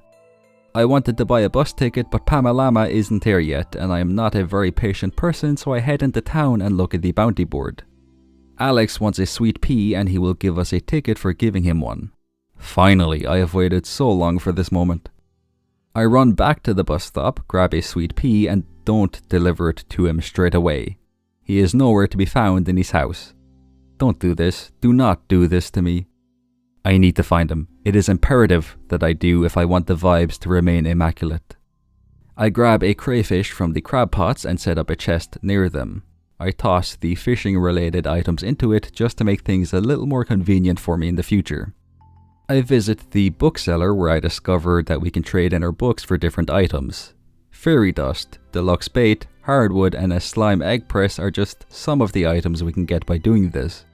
I buy the price catalogue as it is only 3,000 gold and I very much like the idea of knowing how much our items will sell for before going to the shop or shipping them. I head to the beach where rainbow shells, I want them.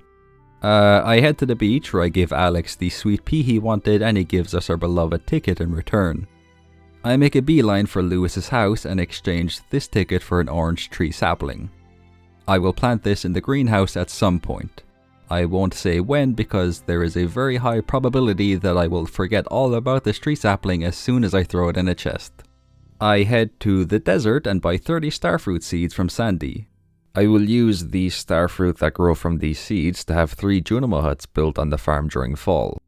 The Junimos will harvest the crops for us, which means we will have more time to partake in shenanigans and tomfoolery.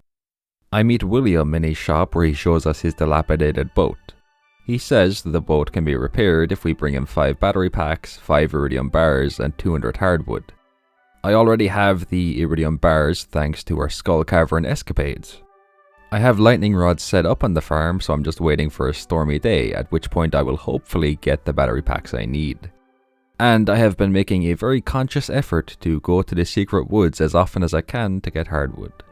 And on top of that, I planted mahogany tree saplings on the farm. So we should have this done around the middle of fall, I want to say. It depends entirely on how lucky we get with the lightning rods and the stormy day. I pick up 4 quality sprinklers and move them into the greenhouse. I plant the starfruit seeds I bought, indulging in some funny little hops as I do. This hopping feature might just be my favorite part of the 1.6 update so far. Day 54 is the final blueberry harvest session of summer. These blueberries have served me well and I am eternally grateful for all of the gold they have provided us with. Oak resin is ready to collect at the quarry. This is very good timing as I can use this to make 100 deluxe speed grow. I only meant to make 30, but I'm sure I will use the rest of that speed grow during fall. I could use it on some of the cranberries I buy actually.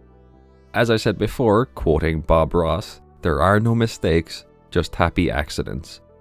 I sell my blueberries, netting us a grand total of 90,000 gold on hand. First things first, it's time for me to complete the goal I set for summer. I buy the Georgia catalogue, fully cementing my loyalty to the Georgia Corporation.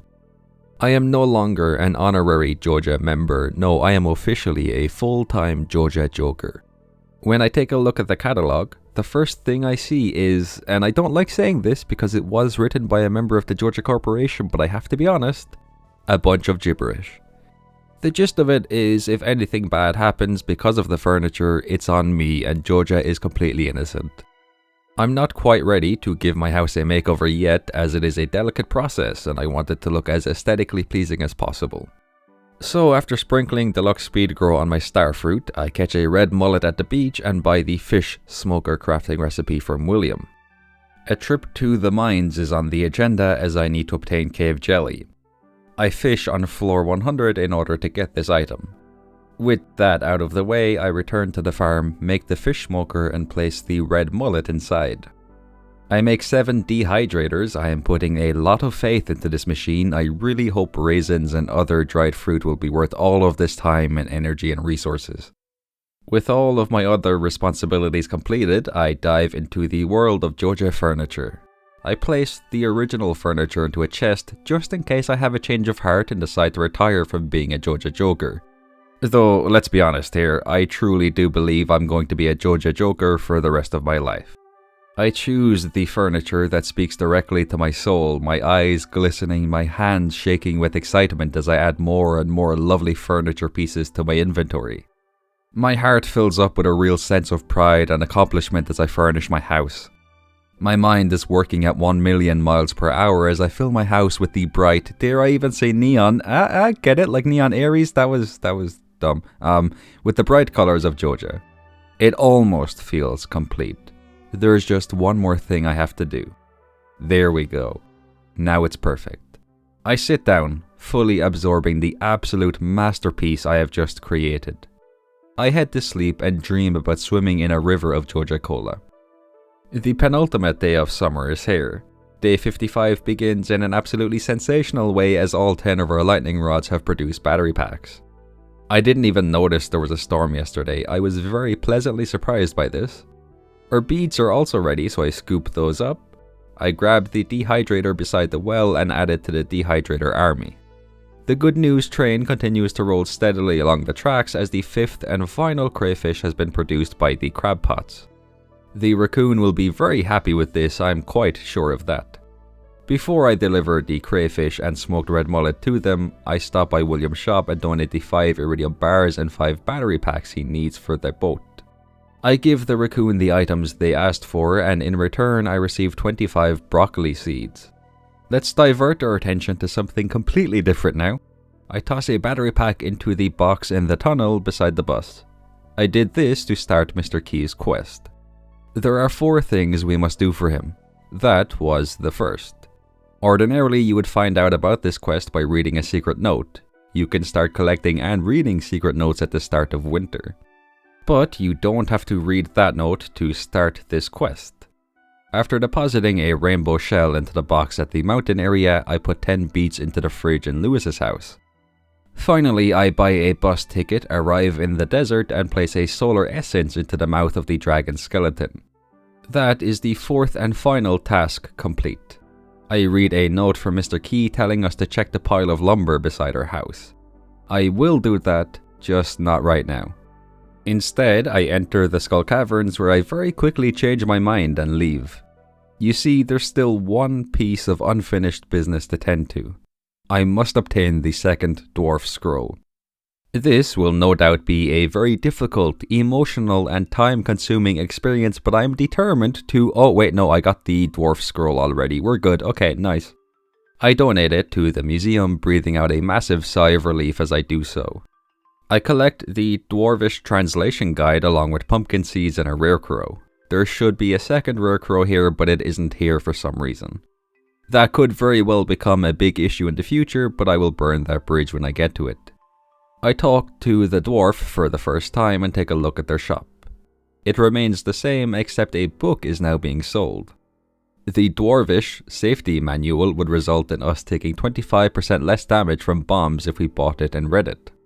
As I am the most careful, thorough and precise Stardew Valley player that has ever existed, I do not need this book. I am absolutely going to regret my choice not to buy it, but I will deal with the consequences of this choice when it happens.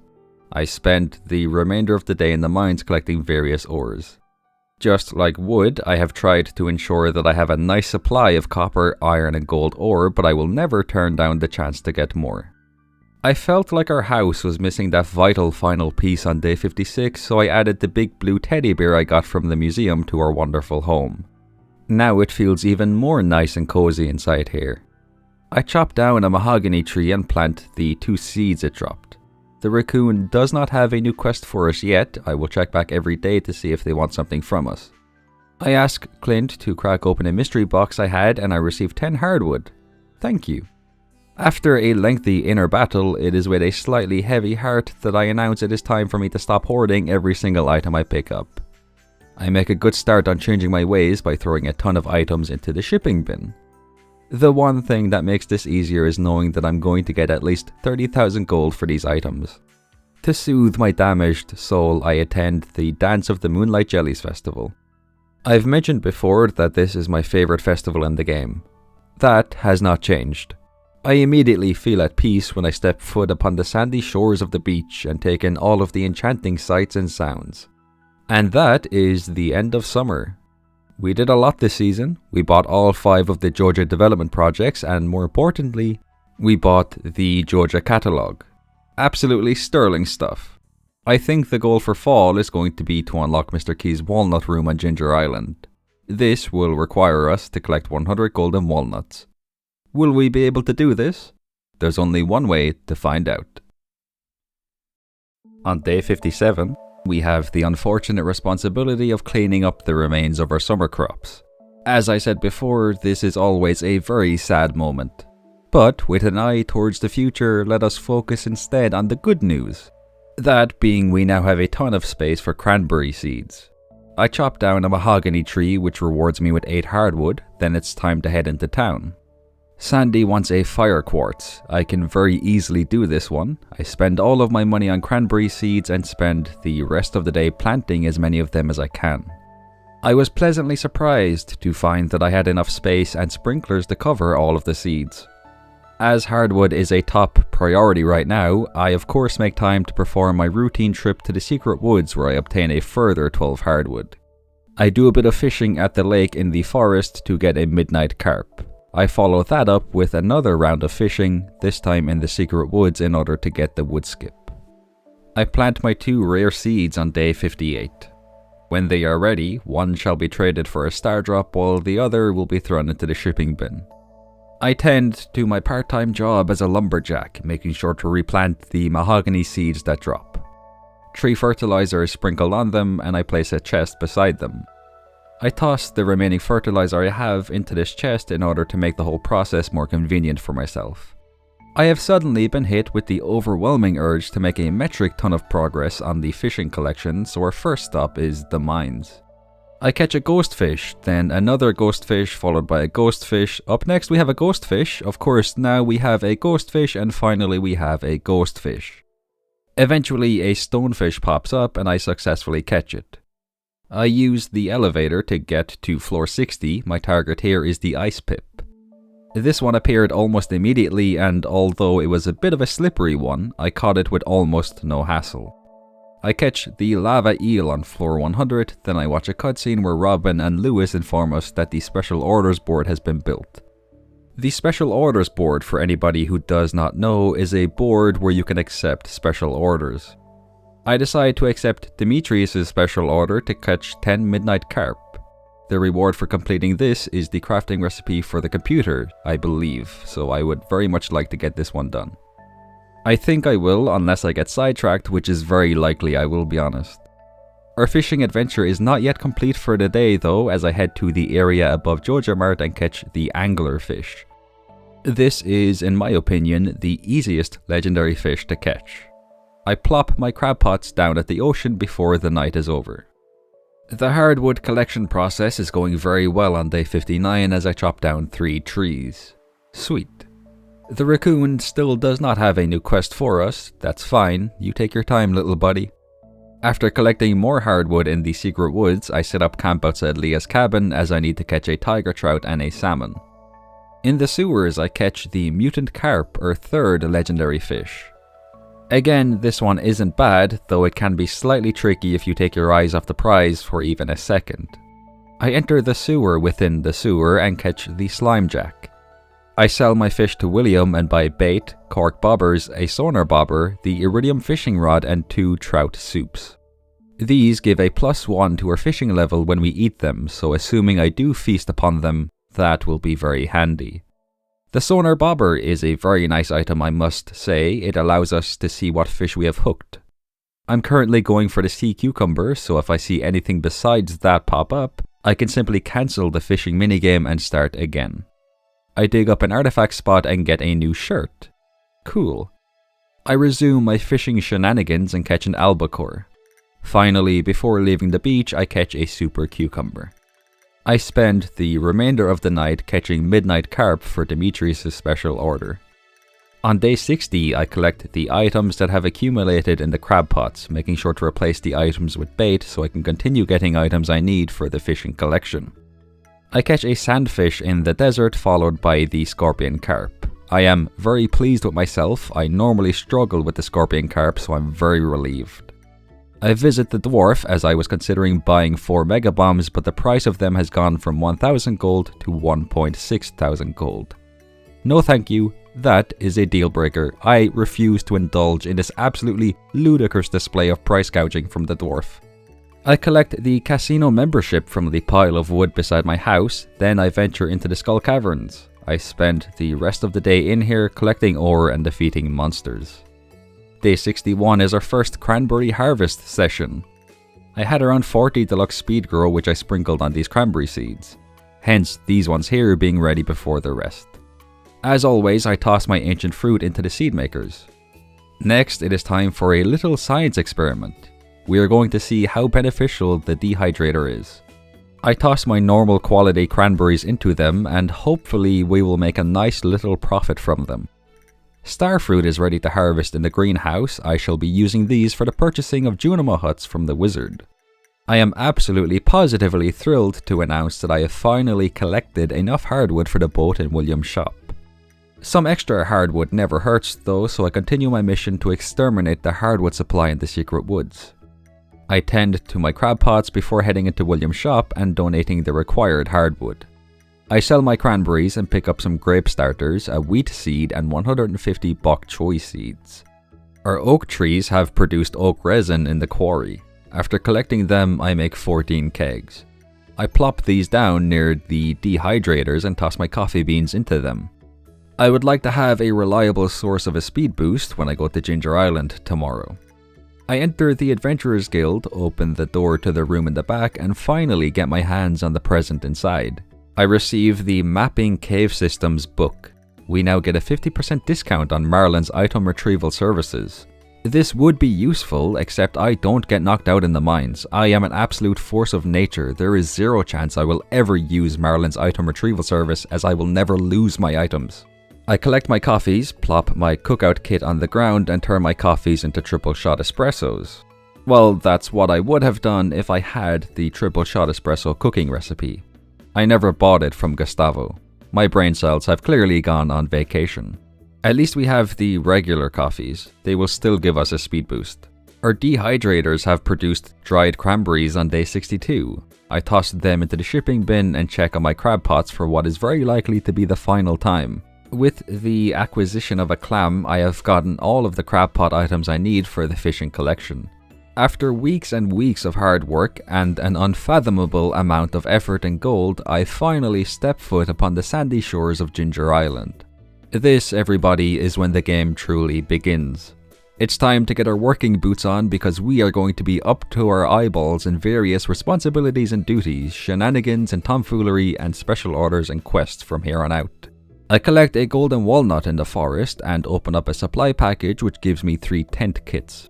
We can use these to sleep outside, which I'm sure will be very handy on this island. I collect a second golden walnut, then I partake in a little bit of monkey shines. You can get gems from birds here on rainy days. You then take all 4 of these gems and place them on the podiums here. I do not have the patience to do all of that. So instead, I have taken 5 gems with me and I am simply going to guess where each gem goes. It takes a few minutes, but I eventually get all 4 in the right position and receive 5 walnuts. I eat a crab cake and drink a coffee, then I hit the tree in Leo's treehouse to receive another walnut. I give one to the parrot here, which leads to a cutscene where I am basically told that I have to collect more walnuts if I want to speak to Leo and become friends with him. In the spirit of saving time, I'm not going to highlight every single walnut I collected in the north of the island. But rest assured, I did collect every one I can at this moment in time. I have a pretty decent idea of where all of the walnuts are hidden thanks to the numerous playthroughs I have done. I have made quite the fascinating discovery. I found a golden parrot sitting on a Georgia sign. When I talk to the parrot, it gives me the option to buy the remaining golden walnuts for 1.1 million gold. That might just be the most surprising feature of the 1.6 update so far. I like it. It's a very nice incentive to do the Georgia route, and let's be honest here, collecting all 130 golden walnuts can be a daunting task to say the least. Right now I'm not going to buy the walnuts because A, I'm nowhere close to being able to afford them, and B, I've only just gotten started on the island, so it's going to be a while before I get sick of searching for them. I do wonder how this is going to affect speedrunning though. It's been a long time since I've watched a speedrun video, but I have to imagine that being able to buy all of the golden walnuts will save quite a bit of time rather than collecting them all manually. I spend the rest of the day in the volcano dungeon. I collect dragon teeth, ores, golden walnuts and other bits and bobs. I reach floor 9 out of 10 just after 1 AM. I decide to open a chest instead of heading straight for the entrance to floor 10, which results in me passing out before I can enter the final floor. I did not mind this at all though, because the chest gave me the deluxe pirate hat. This is my favourite hat in the entire game. Fall is already the most successful season so far. While I harvest cranberries on day 63, I want to talk about the dehydrator. I ended up making 12,000 gold from the dried cranberries, which isn't bad considering I sold around 20 of them. I don't regret making those machines, though I think I'll mainly be selling the cranberries just by themselves and not dried cranberries for the rest of fall. The raccoon, oh, there's 2 of them now, cool. The first one did say they wanted to find a wife, so maybe they were successful in finding one? Congratulations to them, if that's the case. They want dried pomegranate and wild plum jelly. This one might take a while, seeing as I need 5 pomegranates and I don't have a pomegranate tree. I sell my croppy whoppies, buy a star drop from Krobus and grab coffees, the triple shot espresso cooking recipe and salads in the saloon. I use a warp totem I found in the volcano dungeon to teleport to Ginger Island, where the first thing I do is unlock the entrance to the west side of the island. I clear out some space on the farm and toss some items I brought with me into a chest and start the golden walnut scavenger hunt in this area. I end the hunt pretty soon after it begins though, as I realize I still need to reach floor 10 in the volcano dungeon. I'm not going to sugarcoat it, I steamrolled my way through the dungeon. There was absolutely no dilly-dallying on my part, and I made it to floor 9 with plenty of time to spare. I picked up a mango tree sapling, which is a very nice find. Then I entered the 10th and final floor. I grab a walnut, a prismatic shard, and a second walnut. This alone made going through the volcano dungeon worth it. I hesitate to say that I am very happy right now, as I have already said that so many times during this playthrough so far, but it's true. I am very happy right now. I return to the entrance where I use my watering can to make a path to the left side of the area. Upon exiting, I grab 2 more walnuts from the bushes outside. I plant my mango tree sapling and spend the remainder of the day clearing out the debris on the farm. Day 64 begins with the continuation of the golden walnut scavenger hunt. Again, I won't show me collecting all of them, but suffice to say I collected every walnut I have access to in this area right now. The main things I need to focus on here are planting and harvesting crops for 5 walnuts, growing a melon, wheat and garlic for 15 walnuts, and breaking muscle nodes for 3 walnuts. I have already obtained 2 from the muscle nodes today. 2 things I do want to mention are, number 1, that golden coconut in my inventory is a very valuable item. Clint will crack it open for us, which will provide us with a golden walnut. And number 2, I very much dislike the Simon Says game. It took me an embarrassing amount of time to complete it and get the 3 golden walnuts associated with the game. It's fun, or at least it can be fun at times, but I am the opposite of smart, so it's a lot for my brain to handle. I spend the rest of the day planting seeds. Bok choys, melon, wheat and pineapple seeds were all planted. I use golden walnuts to have the island resort built on day 65. Following that, I return to Pelican Town, where the first order of business is accepting a special order from the wizard to obtain and bring him prismatic jelly. That reminds me, I did not complete Demetrius's order to catch 10 midnight carp. I caught 5 and then I got distracted and forgot about it. My bad. I receive a golden walnut from a golden coconut, collect hardwood and replant the mahogany tree seeds. I make quality sprinklers and harvest blueberries in the greenhouse too. I also harvest broccoli for the first time, and I'm going to share what could be a very unpopular opinion right now. Broccoli is an incredible vegetable. If you steam cook it and put some paprika and garlic salt on it, it tastes so good. Anyway, after selling some crops to Pierre, I return to the farm, and with an unparalleled level of misery flowing through my veins, I get rid of 8 cranberry seeds. I need this space for a Junimo hut. I place a second Junimo hut in her second patch of crops. Now we will have a conglomerate of Junimos on the farm to help us harvest the cranberries that grow this season. I spend some time in the mines searching for a prismatic slime. I eventually find one, defeat it, and collect the prismatic jelly it drops. I bring this jelly to the wizard, completing his special order. The wizard sends us the crafting recipe for Monster Musk on day 66. Something popped into my mind regarding these stars on the bounty board.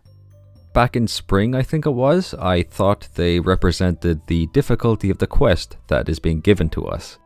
But I've thought about it, and maybe those stars show how close we are to being given a ticket for doing a quest. As in, if there's 2 stars lit up, then we need to do one more quest, and then completing the quest following that one will give us a ticket. Maybe I'm wrong, I'm not sure. But I will keep an eye on the stars the next time I do a quest and see if that's true. If it is, then at least we know exactly how to get tickets. Also, it turns out I was wrong about the crab pots. The clam was not the last item I needed. I needed a cockle too, which I got today, so now we can officially retire the crab pots. I place quality sprinklers on the Ginger Island farm and I plant grape starters. I remember back during spring I was wondering if we can use the dehydrator to make raisins. I am determined to follow through on that for the sake of science. I dig up a pearl and a golden walnut and a quality bobber and a golden walnut before doing a bit of foraging in the forest, which results in me getting a mummified frog. I fish up a walnut and dig up not just 1 but 2 more walnuts. I go fishing in a lake on the farm and catch a walnut and a blue discus. Then I move to the beach to get a lionfish, followed by 1, 2, 3, 4 more golden walnuts in this cave, which means I have caught all 5 walnuts you can get from fishing. I catch a stingray and spend the rest of the night fishing on the farm to get the snake skull. The harvesting of bok choys on day 67 yields a golden walnut. This is the reason why I'm planting seeds here. We can get a total of 5 walnuts by harvesting crops. I unlock the dig site area and break every node here while also making sure to dig up every artifact spot. I got a book from this. Jack Be Nimble, Jack Be Thick is the name of this book. Reading this book gives us +1 defense. I use a bomb to destroy the boulder in front of the cave in this area, freeing Professor Snail. He is the owner of the island field office. This field office has a little museum inside, which is the reason why I have gone all in on trying to find artifacts on the island ever since I arrived here. Before I go inside, however, I make sure to grab the 4 golden walnuts at the dig site. I do just a teeny bit of fishing to capture the fossilized spine, then I enter the island field office. I answer the 2 survey questions in record-breaking time before donating all of the artifacts I've gathered. The 3 snake ones were the most important ones to me. I made sure to dig up every artifact spot I found on the farm, defeated tiger slimes and broke muscle nodes to make sure I got all 3. The result of this is we now only need 2 more artifacts. The fossilized skull, which we can get from golden coconuts, and the fossilized tail, which can be found by panning in the dig site river. These are probably going to be an absolute nightmare to find as they rely entirely on luck, but I'm just happy that we've already donated everything else. I plant the mango tree sapling I received for my donations and speak to the frog inside the cave on our farm. He wants us to grow a melon and he will reward us with 5 walnuts for doing this. He will want to see a wheat and a garlic after this too. This is a very easy way of obtaining a total of 15 golden walnuts. The only issue is I don't have a garlic seed. So I will make sure to check the traveling cart as often as I can on Fridays and Sundays from now on. I read the Jack Be Nimble, Jack Be Thick book and ask Clint to crack open a golden coconut, a mystery box and 2 artifact troves. No fossilized skull, unfortunately. I donate an artifact to the museum and collect the flute block from our rewards.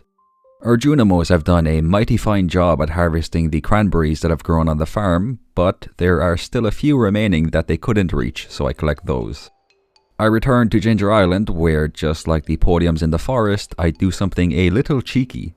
Normally I would get Robin to 6 Hearts of Friendship to unlock the crafting recipe for the flute block and have 5 of them with me to do the mermaid puzzle. This time, however, I only have 1 with me. I place it down, click on it to set it to the right tone or pitch or whatever, I don't really know how to describe it. I then walk past the flute block to trigger its sound, then I pick it up, place it in the next spot, adjust it to the right tone, walk past it, pick it up, rinse and repeat until I've done it in all 5 spots. I receive 5 walnuts for doing this. I dedicate a few minutes to collecting coconuts and golden coconuts, then I check how many golden walnuts I've collected. 80. Not bad. Not bad at all. I only have to find 20 more and then I can enter Key's walnut room. I receive 1 walnut by harvesting bok choys on day 68. I feel like the chance of getting a walnut by harvesting crops has been decreased because normally I'd get all 5 walnuts just from harvesting 50 or 60 crops in one go. Maybe I've just gotten unlucky, though I don't really know. I spend 5 golden walnuts to unlock the mailbox beside our house, collect more coconuts, dig up a golden coconut, collect even more coconuts, and get to Clint's just in time to have him crack open various items. He was just about to leave his shop when I got there, the absolute audacity of this man. Surprise, surprise, I did not get the skull I need, but I was able to make 4 iridium sprinklers, so that cheered me up. I harvest a nice chunk of cranberries and broccoli, collect more coconuts, and you know what, I'm gonna stop mentioning me collecting coconuts. I'd be talking about it every single day if I continued to mention it, and let's be honest, I already ramble quite a bit and talk about things that aren't really important at all, so I'll avoid mentioning coconuts from now on. I buy 200 beet seeds from Sandy. I will be planting these on Ginger Island in the hopes of getting golden walnuts from them, and enter the casino for the first time. It is in this room that I discover the first change included in the 1.6 update that I do not like. In fact, I hate it. You can now only buy 20 hardwood fences per day from the casino shop. I am shocked, appalled, flabbergasted, heartbroken. It feels as though my very soul has been wrapped in tinfoil and left out in the hot desert sun. This playthrough is ruined. How can I possibly have fun when the most reliable source of hardwood fences has been nerfed? I'm exaggerating here, of course, but only slightly. This makes me very, very sad. Nonetheless, I continue with my day, placing iridium sprinklers on the Ginger Island farm and planting beet seeds. I do a bit of panning in the dig site area where I do not receive the fossilized tail. But I did get a diamond, so that was a nice consolation prize. I spend the rest of the day in the volcano dungeon. Except, no, I do not, because I was lackadaisical and forgot to bring my watering can. I believe the hardwood fences kerfuffle has affected me even more than I initially thought. I unlocked the island trader on day 69. This opens up a whole new world for us as we can now trade coconuts for golden coconuts. And that is the last time I will mention coconuts of any type until I crack open a golden coconut and receive the skull, I promise you that. Harvey wants a cave carrot. I have plenty of those thanks to the time I spent digging up dirt in the mines. I trade the ticket I received for doing the wizard's special order for mixed flower seeds in Lewis's house. I believe we receive a ticket every time we do a special order, so that's even more of an incentive to do them. I give a cave carrot to Harvey and plant coffee beans, taro tubers, and ancient seeds on the Ginger Island farm. I really have been all over the place since the beginning of fall. I'm very grateful that I have so many things to do every day, but I do hope it isn't confusing for you all. I hope I'm not bouncing back and forth between Pelican Town and Ginger Island too much or doing too many things to keep track of. I've just had this random burst of motivation to keep making as much progress as possible and discover all of the new things in the update. I spend the remainder of the day in the volcano dungeon. One of the monsters I defeated dropped a book called the Monster Compendium. This gave me some combat XP when I read it. I do not know how much XP it gave me. If I had to guess, I would say I received at least 7 experience points from it. I dig up a golden walnut on the morning of day 70.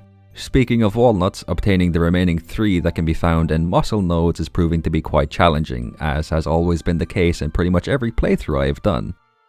Right, okay, at this point I'm convinced that the chance of getting a walnut by harvesting crops has been decreased. There's no way it wasn't changed with the new update. I'm not complaining though. It was pretty easy, if not too easy, to get all 5 before. If the update did not change this, then disregard everything I've just said. I trade 5 dragon teeth for a banana tree sapling and check out the dig site river. We can't do any panning here, which is very sad news as I really want that fossilized tail. Also, the traveling cart is not selling a garlic or garlic seed. I think today is officially our bad luck day. A day like this was overdue though, as I feel like we have been relatively lucky for the most part since the start of summer, I would say. I collect cranberries from a Junimo hut, harvest blueberries in the greenhouse, and collect cranberries from the second Junimo hut. I watched the Queen of Sauce TV show. Don't worry, I'm still making sure to watch this and learn all of the cooking recipes despite how busy I am, and sell some crappie whoppies. I do something that I should have done quite a while ago. I changed the color of the chest in our house to blue. That looks so much better. To finish off the day, I give a diamond to Abigail in order to complete a quest she gave us. Day 71 is off to a wonderful start as I indulge in a cranberry harvesting session. I find Linus's berry basket by the bus stop, then I make a quick pit stop at the quarry to collect the oak resin that has been produced by the tappers here. I also use my pickaxe on the rocks here to get iron ore, copper ore and coal. It's not a lot, but every little helps. I buy every fruit tree sapling besides the orange one. I already got that one when I exchanged a ticket for it in Lewis's house. I sell the cranberries I harvested this morning, revitalizing my bank account. I buy 25 of each fall seed just to be prepared in case we find any cool cooking recipes during winter. Next up is a trip to Robin's house where I ask her to upgrade the house. I buy the crafting recipe for the big chest. Then, almost subconsciously, I buy every other crafting recipe she has for sale. I genuinely didn't even think about this before or while I did it. Something inside of me just had to have all of these recipes. I also accidentally bought a bed. I felt really silly because of this. I actually meant to buy a calendar, but my brain somehow confused the two. I reunite Linus with his berry basket, place 2 quality sprinklers in the greenhouse, and plant 10 of each seed I bought this morning. I still have 15 of each seed left, so if needs be, I can easily plant more in the future. Caroline has a special order for us. She wants us to collect and ship 100 pieces of ginger. The reward for completing this order is the crafting recipe for the solar panel. Ginger isn't too hard to find, so we should be able to complete this one. I'm also going to make sure that I don't forget about this one. I have been putting in far less effort into orders and quests than I would like. That needs to change. I need to prove to the villagers that I'm still a good addition to the town, despite me single-handedly destroying the community center. There are multiple places we can find ginger, both on the farm and at the dig site. I am feeling pretty confident that this will be the special order that redeems us in the eyes of the villagers. I plant beet seeds, pineapple seeds, taro roots, and a banana tree sapling before the night ends. Some beets are ready for harvest on day 72. Harvesting them rewards me with a golden walnut. I also collect what I believe is my first batch of grapes. We are one step closer to finding out if we can make raisins. We are also having very good luck with the spawning of ginger here on the farm. I'm making sure to use my pickaxe on any ground I use my hoe on. That way, there is a chance that ginger can appear on this dirt again tomorrow. Hoeing at the dig site is also paying dividends as I find even more ginger here. I attend the Stardew Valley Fair where I realized that I made quite the silly mistake. I completely forgot to grab items for my Grange display. When it comes to the shop here, I don't just want the Star Drop in Rarecrow, I also want the prize ticket and the glowstone ring. So I need to earn 4,800 star tokens. Also, the fortune teller is... how do I say this nicely? The fortune teller has no idea what they're talking about. According to them, the wizard takes care of me when I get injured, me and Sam work together on a farm, and I have also harvested a few melons. Technically, the last one isn't wrong as I did plant like 5 or 6 melon seeds during summer, but that's it really. I have wasted my money on false information. I have been swindled, hoodwinked, flim-flammed, bamboozled, had the wool pulled over my eyes. I decide that the best course of action I can take is to subject myself to what feels like an endless amount of attempts at the fishing minigame. I get a decent amount of star tokens each time I play, and I do need 4,800 of them, so I figured this was the best way to get those tokens. It takes a while, quite a while, but I finally emerge victorious from the fishing tent. I spend my tokens on the aforementioned Rarecrow, ticket, glowstone ring, and star drop. And that is it for today. Now, if you'll excuse me, I'm going to sleep. And I don't mean in the game, I mean in real life. That took a lot out of me. Day 73 is another cranberry harvest day. I'm trying to get a more solid idea of how far the Junos will go to harvest this fruit. Once I know for sure, I can just harvest the ones that they can't reach and leave the rest to them. Alex wants a bream and we will get rewarded with a ticket for this. Okay, so maybe we only have to do 2 quests and then the third one will reward us with a ticket? I think that's how it works now. I originally thought we had to do 3 and then 1 more to get the ticket, but this is even better. After completing Alex's quest and receiving the ticket, I enter Lewis's house and trade both of my tickets for 3 mystery boxes and a star drop tea. The tea's description says that it is a gift that would delight anyone. I assume that means it's a loved gift for everybody? Either that or it does something crazy like give you 2 or 3 or maybe even 4 hearts of friendship with the villager you give it to. After cracking open my mystery boxes, I ask Clint to crack open 2 golden coconuts and I finally get the skull from one of them. It has been a long journey, but we finally did it. We finally got the skull. I don't have to worry about saying the word coconut too much for the remainder of this playthrough too. This has been an absolutely wonderful day so far. The day gets even wonderfuler as I find a group of ginger chilling in the sand near the dig site. That's about the extent of the good news at the dig site, however, as I am unable to go panning in the river here. The last artifact I need for the field office is the fossilized tail, which as I mentioned can be obtained by panning in the river here. The harvesting of many beets results in me getting a golden walnut. I believe this is the final golden walnut I needed to get from harvesting crops. I dig up some ginger and I think I'm going to put ginger in the same category as coconuts. I won't mention ginger again until I've completed Caroline's special order. The melon has fully grown on day 74, so I talk to the frog in the cave on the farm. They are very happy to see the melon we have grown and give us 5 walnuts as a token of their appreciation for showing it to them. The same thing happens with the wheat I have grown. That was 10 walnuts in exchange for growing 2 crops. That is a very good deal in my business-minded opinion. I check how many walnuts I have collected now. 98. We only need 2 more in order to access the walnut room.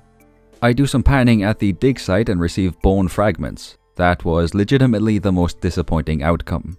I would have preferred to receive nothing rather than bone fragments. In a very fortunate twist of fate, however, another panning spot shows up. I run to it, participate in the activity known as panning, and receive the fossilized tail. I immediately donate this item, my hands trembling with anticipation, a single tear flowing down my cheek as I complete the field office collection. Professor Snail tries to thank me for all of my hard work and all the time and effort I put into helping him and yada yada yada. I don't care, just give me my 6 golden walnuts and banana tree sapling. I was also given the crafting recipe for the ostrich incubator. I use 5 walnuts to unlock the shortcut out of the volcano dungeon in the dwarf shop on floor 5. I think, in terms of the upgrades you can buy with walnuts, I only have the island fast travel system and the big warp totem beside the Ginger Island farmhouse left to buy. After spending 11,000 gold on the ginger ale cooking recipe and the island warp totem crafting recipe, I check on the golden parrot sitting on the Joja statue. We can spend 250,000 gold to buy the remaining 25 golden walnuts. I think that's how many we have left to collect anyway. I find a walnut in a bush, dig up another along with an ostrich egg, plant a second banana tree sapling on the farm, and enter Mr. Key's walnut room. We can now be given special orders by Mr. Key. If we complete these, we will be given key gems as a reward, which we can spend in the shop in this room. Our first special order is to find 4 prismatic shards and place them in a box for Mr. Key. I take a look at the aforementioned shop and it looks like fireworks are available for purchase now, along with the recipe for bluegrass starter. I spend the rest of the day in the volcano dungeon. My goal was to reach floor 10 and open up the chest that contains a prismatic shard. I'll just go ahead and cut right to the chase. There was no prismatic shard in the chest. I'm not showing the clip of me discovering this and realizing I had wasted my time by going through the volcano dungeon. You do not get to watch me embarrass myself like that. Sorry. I receive a letter from somebody named Fizz on day 75. They work in the Special Services Division of Joja. They've heard we're trying to work on a very special project and they have the perfect solution to help us out. They tell us to meet them in the watery cave. I check the cave with the frog and Fizz is not in there. Okay, no need to panic yet, I have another idea of where this watery cave could be. I check the cave in the southeast of the island and Fizz isn't in there either. Alright, I'm starting to get a bit shaky now, a bit nervous, you know. But I do have one more idea. I enter the cave at the dig site and I find Fizz inside. Nice, crisis averted. I would have had no idea where to go after this, but let us not dwell on hypotheticals, let us talk instead about what Fizz is offering us. We can give him 500,000 gold and in exchange we will receive a perfection waiver. Each waiver is worth 1% towards perfection. Basically, we can buy 100% completion of the game. I don't know if it's just me, but the idea of buying perfection is kind of funny. I also did the math. It would cost a total of 50 million gold to buy all 100%. I also did a bit more math on top of that though. The gold clock costs 10 million gold and gives 10% towards perfection. It would cost 5 million gold, however, to buy 10%. So if you wanted to, you could buy 10 of those perfection waivers for 5 million gold and skip the gold clock, saving yourself 5 million gold. Anyway, let us move on now to the scientific portion of this playthrough. I toss 5 grapes into a dehydrator and we should get raisins tomorrow. Emphasis on should, I mean raisins are just dried grapes, so I assume we get raisins. I sell some crappy whoppies, buy some salads and coffees from Gustavo and exchange my Omni Geodes for artifact troves and desert warp totems. I have Clint crack all of them open, which gives me some wonderful items like golden pumpkins, a treasure chest and various artifacts that are needed for the museum. I donate these artifacts and the second rare crow is now available for collection in our list of rewards. That's a relief. I thought the game glitched and wasn't going to give it to us, but it turns out we've only just donated enough artifacts for it. I spend all of my money on mega bombs. I know I said before that I would never purchase these from the dwarf because the price of them was increased, but you know. We have received raisins on day 76. Alright, my theory has been confirmed. Junimos love raisins according to the item description, so I throw it into their hut. I have no idea if they can eat them, but I like the idea of them having their favorite food in their hut. I buy some more mega bombs from the dwarf, teleport to the desert and enter the Skull Caverinos. I want to get 4 prismatic shards for Mr. Key. I'll save us all a bit of time and make a long story short. I found one in a chest on floor 22. I found the second on floor 55 and a third on floor 85. I only need one more and I have a few days left to find it, so I am in a pretty good position, I would say. I make some mega bombs on the morning of day 77 and collect cranberries and ancient fruit from the Junimo hut.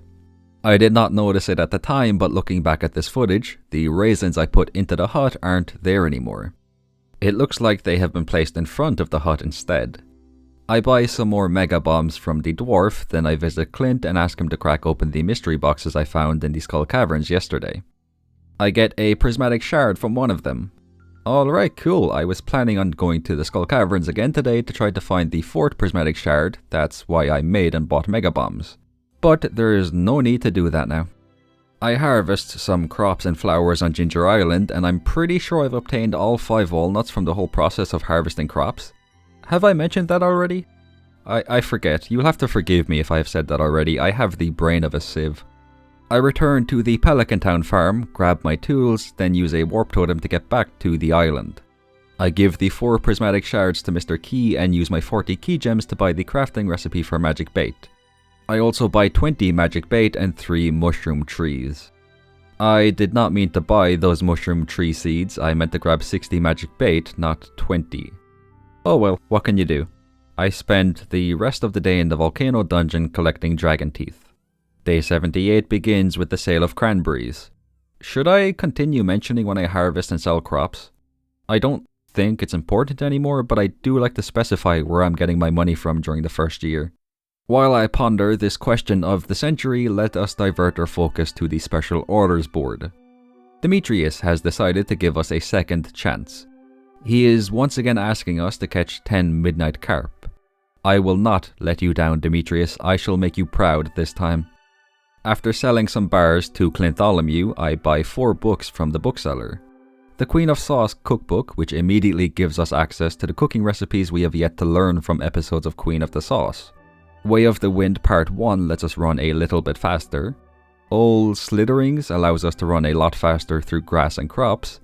And Woodcutter's Weekly gives us some foraging experience. I think I've just thought of a goal for winter. Buy all of the books we can from the bookseller. The exceptions to this are books that we've already read and books that give XP for a skill that is already level 10, which happens to be all of them except foraging. I spend the rest of the day as well as days 79 through 81 collecting ginger, searching for dragon teeth in the volcano dungeon, and fishing for midnight carp so we can complete Demetrius' special order. Caroline sends us the crafting recipe for the solar panel on day 82 as a thank you for collecting and shipping 100 ginger for her. Demetrius also sent me the crafting recipe for the computer during the period I spent fishing and in the volcano dungeon. I harvest 2 sweet gem berries and take a look at the traveling cart. Still no garlic or garlic seed being sold, but that's alright. I'm not in any rush to get a garlic planted on the Ginger Island farm in order to get those 5 golden walnuts. I exchange a sweet gem berry for a star drop, collect some cranberries and ancient fruit, sell my crops, and exchange 2 tickets for a new bed and 4 mushroom logs. If we plant a mushroom log, mushrooms will grow out of it. What an absolutely stupendous prize. I ask Robin to upgrade the house. I would like to get it fully upgraded by the end of winter if I can. I catch the legend, but more importantly I visit the Joja warehouse.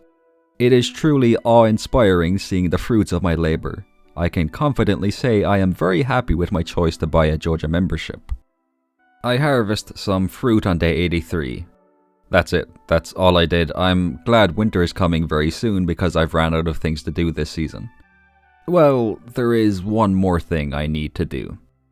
Day 84, the final day of fall. I harvest the crops and flowers that I've grown in the greenhouse and replace them with the seeds for summer crops I bought last season. In what might end up being a horrible waste of resources, I make 29 lightning rods. It's a stormy day today, so I figure I might as well make the most of it. I really hope I end up getting at least 15 battery packs from these lightning rods. I would love to be able to cover the Ginger Island farm with seeds and iridium sprinklers. I had some more Omni Geodes on me, so I head to the desert where I exchanged them for artifact troves. I make some donations to the museum, but unfortunately Clint's shop is closed, which means I can't have him crack open my artifact troves and geodes. And now it is time for me to do that one more thing I mentioned yesterday. I head to the beach where I catch an eel. That is one of the 2 fish I had to catch before fall ends. I got a bit sidetracked while making my way to the river beside Joja Mart. Surprisingly enough, me being distracted actually ended up having a positive effect this time. I found a trash can which contained a book. The Alleyway Buffet is the name of this book. Reading it gives us a greater chance to find items in the trash. I do some fishing at the river and I catch a walleye. Nice, I think I have officially done everything I wanted to do during fall. I make a few big chests and replace my existing chest with them. I understand the appeal of the big chest now. I would like to apologize for underestimating this wonderful item when I first saw the crafting recipe for it in Robin's shop. And that is the end of fall. We're closing in on the end of our first year. All we have left are the 28 days of winter. We're not going to waste any time here. Let's jump right into the first day of winter. Day 85 begins with the collection of battery packs from our lightning rods. Making these rods was absolutely an impulsive decision, however it is also a choice that has paid off. I use these battery packs to make 18 iridium sprinklers. I bump into the shadow guy at the bus stop. I am such an intimidating force of nature that he simply scurries away. I guess he was just intimidated by the handcrafted specimen known as Farmer Neon Aries. Pamela won't be able to drive us to the desert today. Did she arrange for a replacement bus driver? No, she says we can drive ourselves to the desert. I don't think I'm qualified to do that. In fact, that is a very serious violation of health and safety laws, I'm sure. A look at the calendar reveals that a new event called the Squid Fest will be taking place on the 12th and 13th days of this season. Fishing has slowly but surely become my favorite skill in this game, so I am very much looking forward to seeing what this is all about. The wizard wants ectoplasm. I will do my very best to obtain this item for him. I sell some items to Clintolomew, ask him to upgrade my pickaxe, and have him crack open my artifact troves and geodes.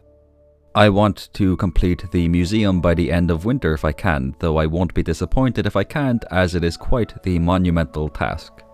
I head to Robin's where I was planning on asking her to add the cellar to our house, but I came across something new that has been added with the 1.6 update. The renovations used to be free, but we now have to pay for them. And some new ones have been added like the cubby and the attic.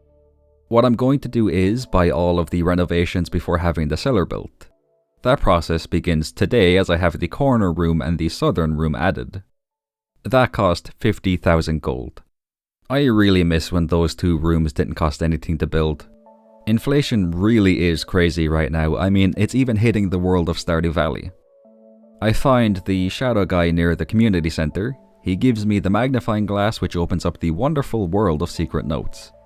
Over on Ginger Island, I harvest some pineapples and grapes, then I spend the rest of the night getting started on planting all of my seeds. Day 86 begins with the crafting of the Lux Speed Grow, which is sprinkled on the seeds as I plant them. Mr. Key has a mission for us. He wants us to give out 50 loved gifts in 1 week. This one isn't too bad actually. I've got tons of gems and crops and forage items that can be used for this. If anything, it will just be time consuming. Speaking of time consuming, the special order to get ectoplasm for the wizard normally takes quite a bit of time. However, my luck is through the roof as I managed to obtain it just a few minutes after entering the mines. This truly is an unforeseen occurrence as it usually takes a day or two of defeating ghosts to get it. I give this item to the wizard completing his order. I make sure to grab the ticket from the box beside the special orders board which I trade for a pomegranate tree sapling. The rest of the day is spent fishing. The wizard sends us the crafting recipe for the mini obelisk on day 87. I grab my iridium pickaxe from Clint and give a diamond to Gus. This is just the beginning of a lengthy week of giving gifts to the villagers. It won't be easy, but nothing in life worth having ever is. The rest of the day, as well as days 88 through 90, are spent chopping down trees and giving loved gifts to the villagers. I absolutely could have done more during this time, but I knew without a shadow of a doubt that I would get sidetracked and forget about Mr. Key's order if I didn't focus exclusively on it. Day 91 begins with the harvesting of winter forage. We are very close to level 10 foraging, at which point I will choose the perk that gives us iridium quality forage every time we pick something up. Iridium quality crystal fruit gives you 163 energy when you eat it. So we will be in a fantastic position if we can stockpile a good amount of those. I suppose that's one benefit of the tea saplings being nerfed. I won't be turning all of the winter forage into seeds and turning them into tea saplings, so I can avail of the energy boost provided by the crystal fruit. Speaking of tea saplings, I buy one from the traveling cart. I also grab a rare crow from them. I give Haley a coconut, which was the final gift I needed to give for Mr. Key's special order. I have just received a delicious 40 key gems. I buy 2 crafting recipes from Krobus, then I spot something new in William's shop. Interacting with a machine here allows me to choose what style of bobber I want. I choose the love heart as I think it looks very pretty. I harvest a mango on Ginger Island, which means our banana tree should start producing bananas soon too. I need a banana to get 3 golden walnuts, so this revelation is not just good, it's not great, it is sterling. Right now our Ginger Island farm is mainly being used for starfruit and coffee beans, but I have also been planting summer squash seeds, mixed flower seeds, mixed seeds, basically it's a mishmash of different seeds. There's no rhyme or reason, and it will very likely stay that way until I have enough gold to cover the entire farm in starfruit seeds. I enter the walnut room where I buy 10 key seasoning and 40 magic bait. The Festival of Ice takes place on day 92. Now, if you're watching this video, then I'm sure you've seen at least one other 100 Days of Stardew Valley video where somebody wins the fishing contest that takes place during this festival. That's not how we do things here. For over a year now, I have refused to win this fishing competition. The reason for that has and will always remain the same. I believe William should be the one to win this competition. That man, nay, that king, has taught me everything I know about fishing. The least I can do is make sure he wins this competition every single time. King William deserves to be recognized as an absolute beacon of hard work and passion, and above all else, he deserves to be acknowledged as the reigning, defending, undisputed champion of fishing.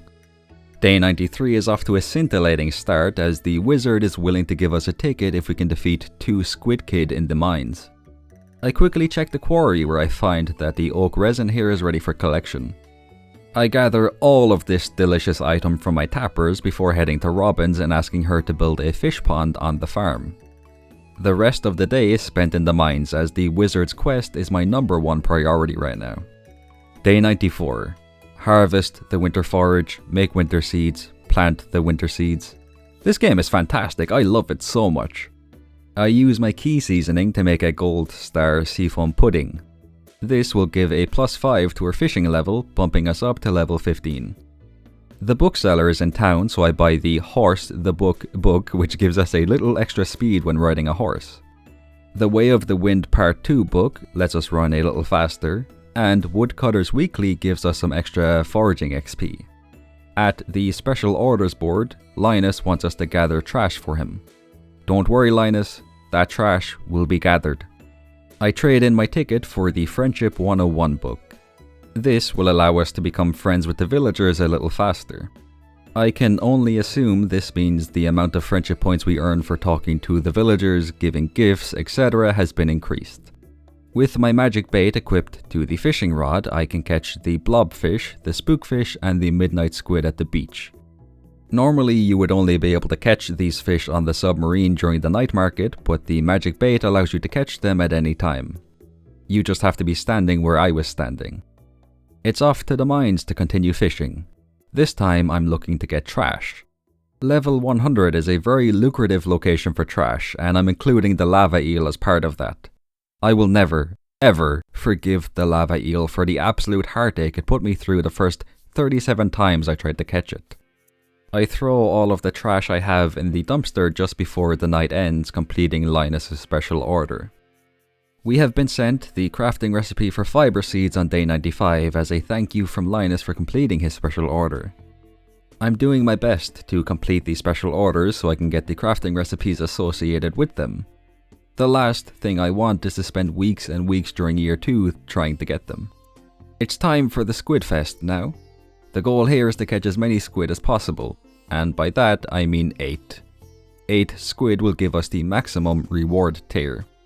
I get to work catching a squid and having a jovial time. I buy a sonar bobber from William as this will allow me to see if I have hooked a squid. Just like I did before with this item, if I haven't caught a squid, I can cancel the fishing minigame and cast my rod again.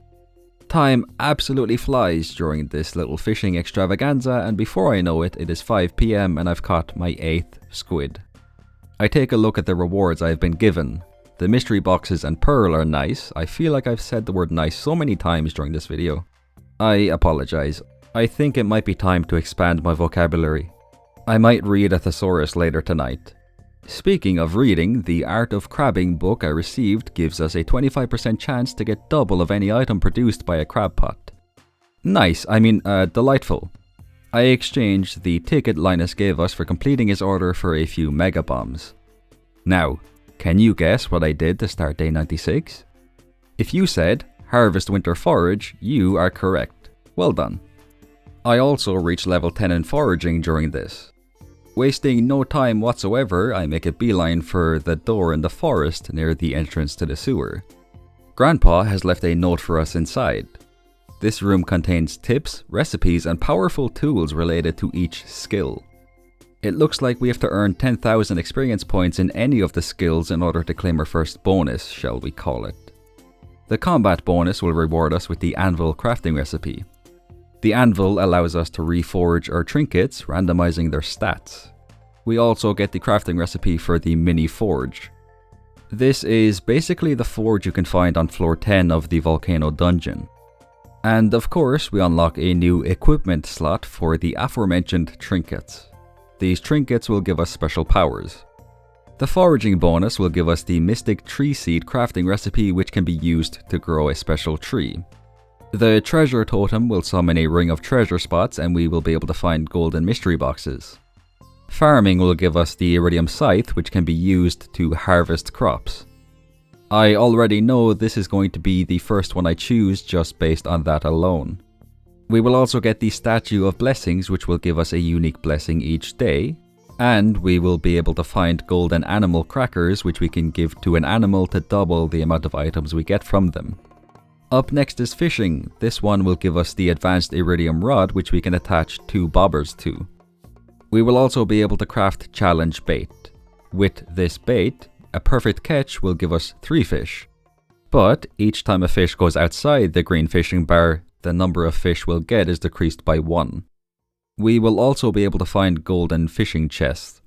Finally, we have the mining bonus. This will give us the statue of the Dwarf King. This statue will let us choose from 2 mining related powers each day.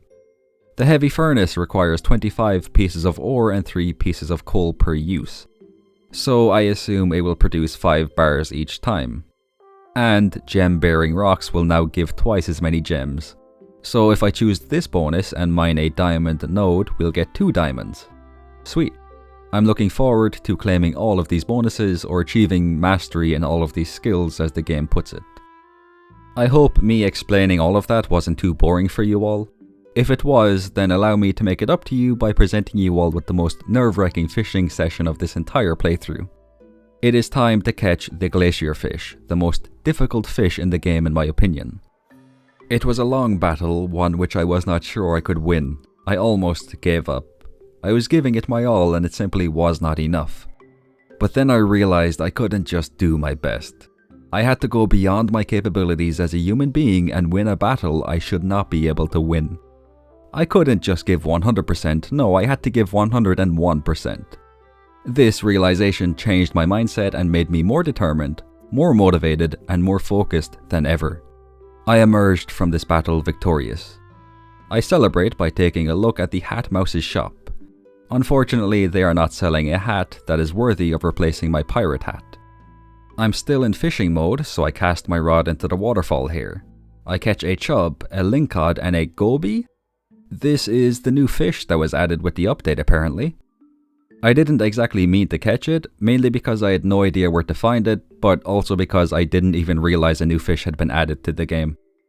You know, I was wondering why I hadn't gotten the achievement for catching every fish when I caught the glacier fish. Now I know why. I go to the beach where I participate in day 2 of Squidfest. This time I have to catch 10 squid if I want to get all of the rewards. I tried my best, but I only ended up with a grand total of 9 squid by 1:50 AM. I quickly grabbed my rewards before passing out. More mystery boxes and a treasure chest. Not too shabby. To begin day 98, I watch the Queen of Sauce TV show where I don't learn how to make chocolate cake. I already learned that recipe and every other Queen of Sauce recipe when I bought the Queen of Sauce cookbook from the bookseller. William has sent us a star drop for completing the fishing collection. Again, this is why I wanted him to win the fishing competition. A star drop is an invaluable item, yet here he is giving us one all willy-nilly, no pun intended. I buy a red cabbage seed from the travelling cart and have Clint crack open all of my mystery boxes. I don't really get any useful items from these, but it is extremely satisfying seeing all of these open up. Also, I lied. The deluxe speed grow is very useful. The mystery boxes are worth getting just for that alone. I get the mystery hat, which is cool, maybe even very cool, but it still isn't good enough to replace my pirate hat. I make a few donations to the museum and harvest the starfruit that has grown on Ginger Island. Coffee beans and ancient fruit are also ready for harvest.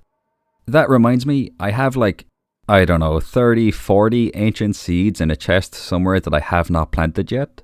I should probably do that very soon. I plant some coffee beans and I am delighted to say that I am just over 300 experience points away from being able to claim my first bonus in the skills mastery room. I make 32 kegs which I add to the keg collection beside our pond, and I make some more seed makers too. I toss my ancient fruit into these, sell some croppy whoppies, and spend all of my gold on starfruit seeds. I collect raisins from the dehydrator and coffees from my kegs. I then chop down enough mahogany trees to reach the 10,000 XP needed to get our first mastery bonus. My bank account is not looking sensational right now, so I sell some forage to Pierre the Platypus in an attempt to improve our financial situation. Then I head into the mastery room where I claim the farming bonus. Literally the only reason why I chose this one is because I wanted the Iridium Scythe. I love using the Harvest with Scythe mod, so it was very chill of Concerned Ape to basically add that mod to vanilla Stardew Valley with this scythe. I give Gus a perch to complete a quest he gave us, which rewards us with a ticket. William wants 100 pieces of bug meat. I will complete this special order with haste. I sell some fish, then I ask Clint to crack open my artifact troves and geodes. This ends up being a lengthy process involving a monumental amount of clicking my mouse. I head to the area behind Joja Mart and dig up an ancient doll, then I donate everything I can to the museum. I buy a duck egg at the night market for no reason at all, like genuinely no reason. I don't know why I bought it. I feel like I've done this quite often. Buy things I don't need, I mean. What can I say? I make poor financial decisions. I buy the various spring crop seeds, and that concludes today. Day 100. Remember when everybody used to end their 100 days of Stardew Valley videos after this day? I would like to apologize for the role I played in that. I too used to stop at the 100 days mark despite only being 12 days away from finishing the first year. I'm very glad I stopped doing that, as those extra 12 days have given me so much more time to ramble and make terrible jokes and overall just prove to you all that I am one of the Stardew Valley players that has ever lived. After grabbing my tools from the chest I left in Clint's, I use my scythe to harvest the crops that have grown in the greenhouse.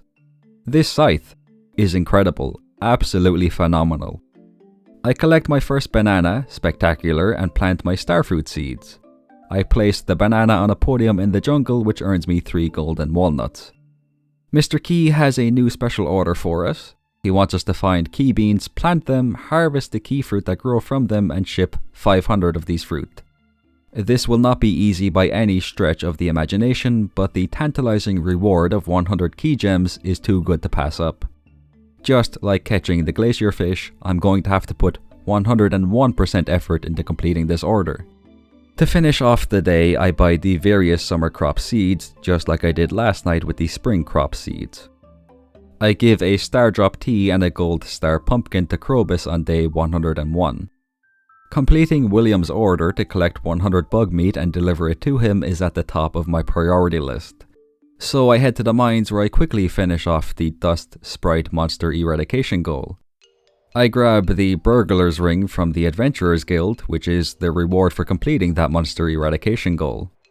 This ring gives us a very high chance to get double the loot from the monsters we defeat.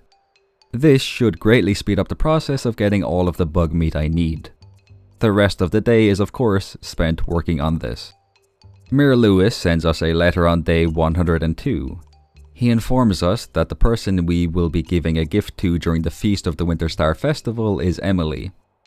This festival takes place on the 25th day of winter, and Emily loves things like amethyst, emeralds, ruby and jade, so it'll be really easy to give her a gift she loves. I harvest my winter forage with my Iridium Scythe. I don't know if this is just a glitch, but I didn't earn any XP when I used my scythe to harvest forage. I earned XP when I harvested it by hand, and using the scythe to harvest crops gives XP. But for whatever reason, using the scythe on forage seems to give 0 XP. I plant the key beans I have, sprinkling Deluxe Speed Grow on them. My plan with these is to harvest the key fruit, toss them into seed makers, plant the key seeds I get, harvest the key fruit again, rinse and repeat until I get 500 key fruit. I toss the bug meat William wanted into a barrel, partake in a harvesting session on Ginger Island, and toss 5 pomegranates into the dehydrator. I spend most of the day in the Skull Caverns collecting key beans. My tactic here was to use bombs to blow up clusters of rocks and defeat any monsters I come across. Before the night ends, I buy 155 Deluxe Speed Grow from Sandy, grab some artifact troves, collect coffee from my kegs, and plant all but 2 of my key beans. On day 103, I've got 6,412 XP out of the 15,000 needed to reach Mastery Level 2. I had a bit of a lackadaisical moment, however, as I decided to use my scythe to harvest the forage, despite what I said about not getting XP from doing this. I collect dried pomegranates from the dehydrator and give them to the raccoon. I collect my ticket from the box beside the special orders board and, as always, exchange it for an item in Lewis's house. This time I get a dehydrator. I head to Clint's and ask him to crack open my 2 artifact troves. I get the Treasure Appraisal Guidebook. Reading this book results in the value of artifacts being increased. I also got a key bean. I bump into William at the beach, who is using the bug meat I acquired for him to fish. He bestows upon us the crafting recipe for the quality bobber. I harvest key fruit on day 104. The very lengthy process of acquiring 500 key fruit has now officially begun. I toss these key fruit into seed makers, collect wild plum jelly from a preserve jar, and harvest more winter forage. Like I said, I will be holding on to the iridium quality crystal fruit I get, as they give us a massive energy boost when we eat them. I plant all of the key beans I have and double check that they have all been covered with deluxe speed grow. I donate the wild plum jelly and receive the raccoon journal as a reward. Weeds now have a greater chance to give us mixed seeds. Caroline wants a diamond and she is willing to give us a ticket as a reward. After grabbing a diamond from a chest, I head into the shop where Caroline has decided to play a game of hide and seek. I don't know if you can see her right now, but I certainly did not. Right as I am about to leave the shop, I finally see her. I give her the diamond and receive my beloved ticket. I sell some forage, trade my ticket for mystery boxes, and ask Clint to crack them all open. Ginger Island is really helping us out when it comes to the whole mastery thing. Starfruit of course give a ton of XP when we harvest them, but everything else I have planted is also helping us out in that area. I break the bone nodes and dig up artifact spots at the dig site. Then I try my luck at getting the skeletal hand artifact from the haunted skulls in the quarry mines. Long story short, I pass out without obtaining it. Some key fruit is ready on day 105. These will of course be tossed into seed makers and the resulting key beans will be planted. Some star fruit that I tossed into kegs has been turned into wine, so I grab those, then I harvest even more key fruit. All of the key beans I have are then planted. I check out the traveling cart. The Junimo catalog is being sold. This is another new furniture catalog that has been added. I'm going to try to buy all of these catalogs. I want to see what every piece of furniture looks like. I return to the quarry mines where something cool happens at around 6 PM. I get the cursed mannequin. I have no idea what this does, but I'm absolutely going to place it in my house and see what happens. Again, I was not able to get the skeletal hand artifact, but putting a lovely outfit on my haunted mannequin helps to cheer me up. The usual round of harvesting key fruit, tossing them into seed makers and planting all of the key beans I get happens on the morning of day 106. The bookseller is back in town. I am excited as always to see them. I've read all of the books they are selling though, so I don't buy anything. I could have bought the books that give foraging and farming XP, but I decided to save my money. Bartholomew has an order for us. He has requested that we defeat 50 bats in the mines. This is a really nice one to get, and the reward is the crafting recipe for the geode crusher, so we will of course be accepting this. After consuming a monster musk, I enter the quarry mines. Hopefully a lot more haunted skulls will spawn, which should increase our chance of obtaining the skeletal hand. This is exactly what happens, as I managed to get it at approximately 2:20 PM. I'm going to give you all a peek behind the curtain right now.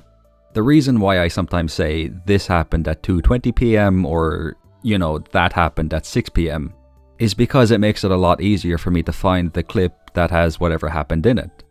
I could very easily just rename the clip to something like, "This is the clip where I get the skeletal hand," but I am too lazy to do that. I donate the skeletal hand, the prehistoric skull, and the chewing stick to the museum. I thought this would result in me completing the museum collection, but apparently I have not. I was very confused as the menu shows that I have collected everything, but looking back at the footage right now, I do not see an aquamarine and the nautilus fossil on the shelves in the museum, so I think those are the 2 items I'm missing. Will I remember to donate them before the end of winter? No, I did not remember to donate these. I don't really like spoiling things, but I didn't want to have all of this build up and make you think I was going to finish the museum off, and then on the final day of winter I'm like, surprise, I didn't do it. I figure it's better for me to just let you all know right now instead. Anyway, that is enough rambling out of me. Let us turn our attention to the mines. I spend the rest of the day in here defeating bats for Clint. A couple more bottles of starfruit wine are ready on day 107. After picking those up, I turn my attention to the seed makers. This special order Mr. Key gave us is really taking a lot out of me. What's really getting me is just not knowing whether or not I'm going to be able to get 500 key fruit. I feel like I have a decent chance, but it's not guaranteed. All I can really do is just keep planting key beans. I return to the mines where I spend the remainder of the day defeating bats for Clint. Day 108 begins in typical fashion. I've harvested over 100 key fruit this time, so I'm feeling much more secure and optimistic in regards to this whole thing. I take a break from tossing these key fruit into seed makers and grab my ticket for completing Clint's special order. I spend some time on the farm on Ginger Island where a ton of starfruit has fully grown. This is sensational news. Not only will I be able to toss all of these starfruit into kegs and make a ton of gold, I also reached level 2 mastery. Mr. Key has a special order for us. He challenges us to score 50,000 points in the Endless mode in the Junimo Kart game. We will only get 20 gems for doing this one, so I'm not going to go out of my way to do it. I harvest some more starfruit, plant starfruit seeds, and toss the starfruit I harvested into kegs. I managed to get my key beans planted before the night is over. I want to talk about the rest of winter as I harvest my key fruit on day 109.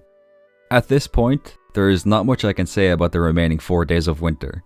And that really does say a lot considering it's really easy for me to go off on a tangent and start rambling about the least important things.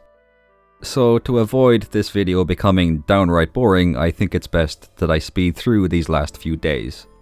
I buy 400 deluxe speed grow from Sandy, gotta make sure I have plenty of that stuff for my key beans, and pick up 230 starfruit seeds. I plant all of my key beans, sprinkling deluxe speed grow on them as I do. I harvest key fruit on day 110, toss them into seed makers and plant all of the key beans. I toss 88 key fruit into the shipping bin on day 111. Key beans take 2 days to grow, and as I only have 1 more day left to do this special order, there's no point turning these ones into key beans. Day 112 has finally arrived. We have reached the end of our first year. It has been quite the journey, and I'm feeling very happy with the progress I have made during these last 112 days. It hasn't been perfect, not even close. I have made quite a few mistakes, and I could have been a lot more efficient with my time and resources and money, especially during spring and summer. But that's all part of the Stardew Valley experience. I'll just learn from my mistakes and use this knowledge to do even better during the second year. I toss 463 key fruit into the shipping bin, which means I have completed Key's special order. We will receive our 100 key gems when we go to sleep tonight. I sell some crystal fruit to Caroline's husband and trade a ticket for a wonderful houseplant.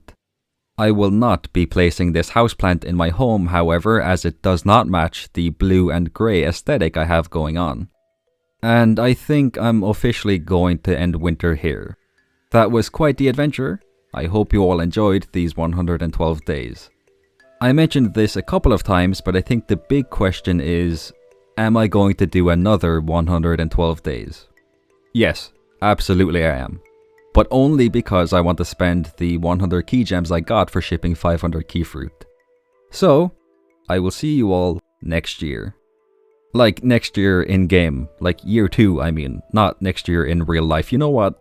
Thank you all so much for watching. I hope you enjoyed. Have a good one.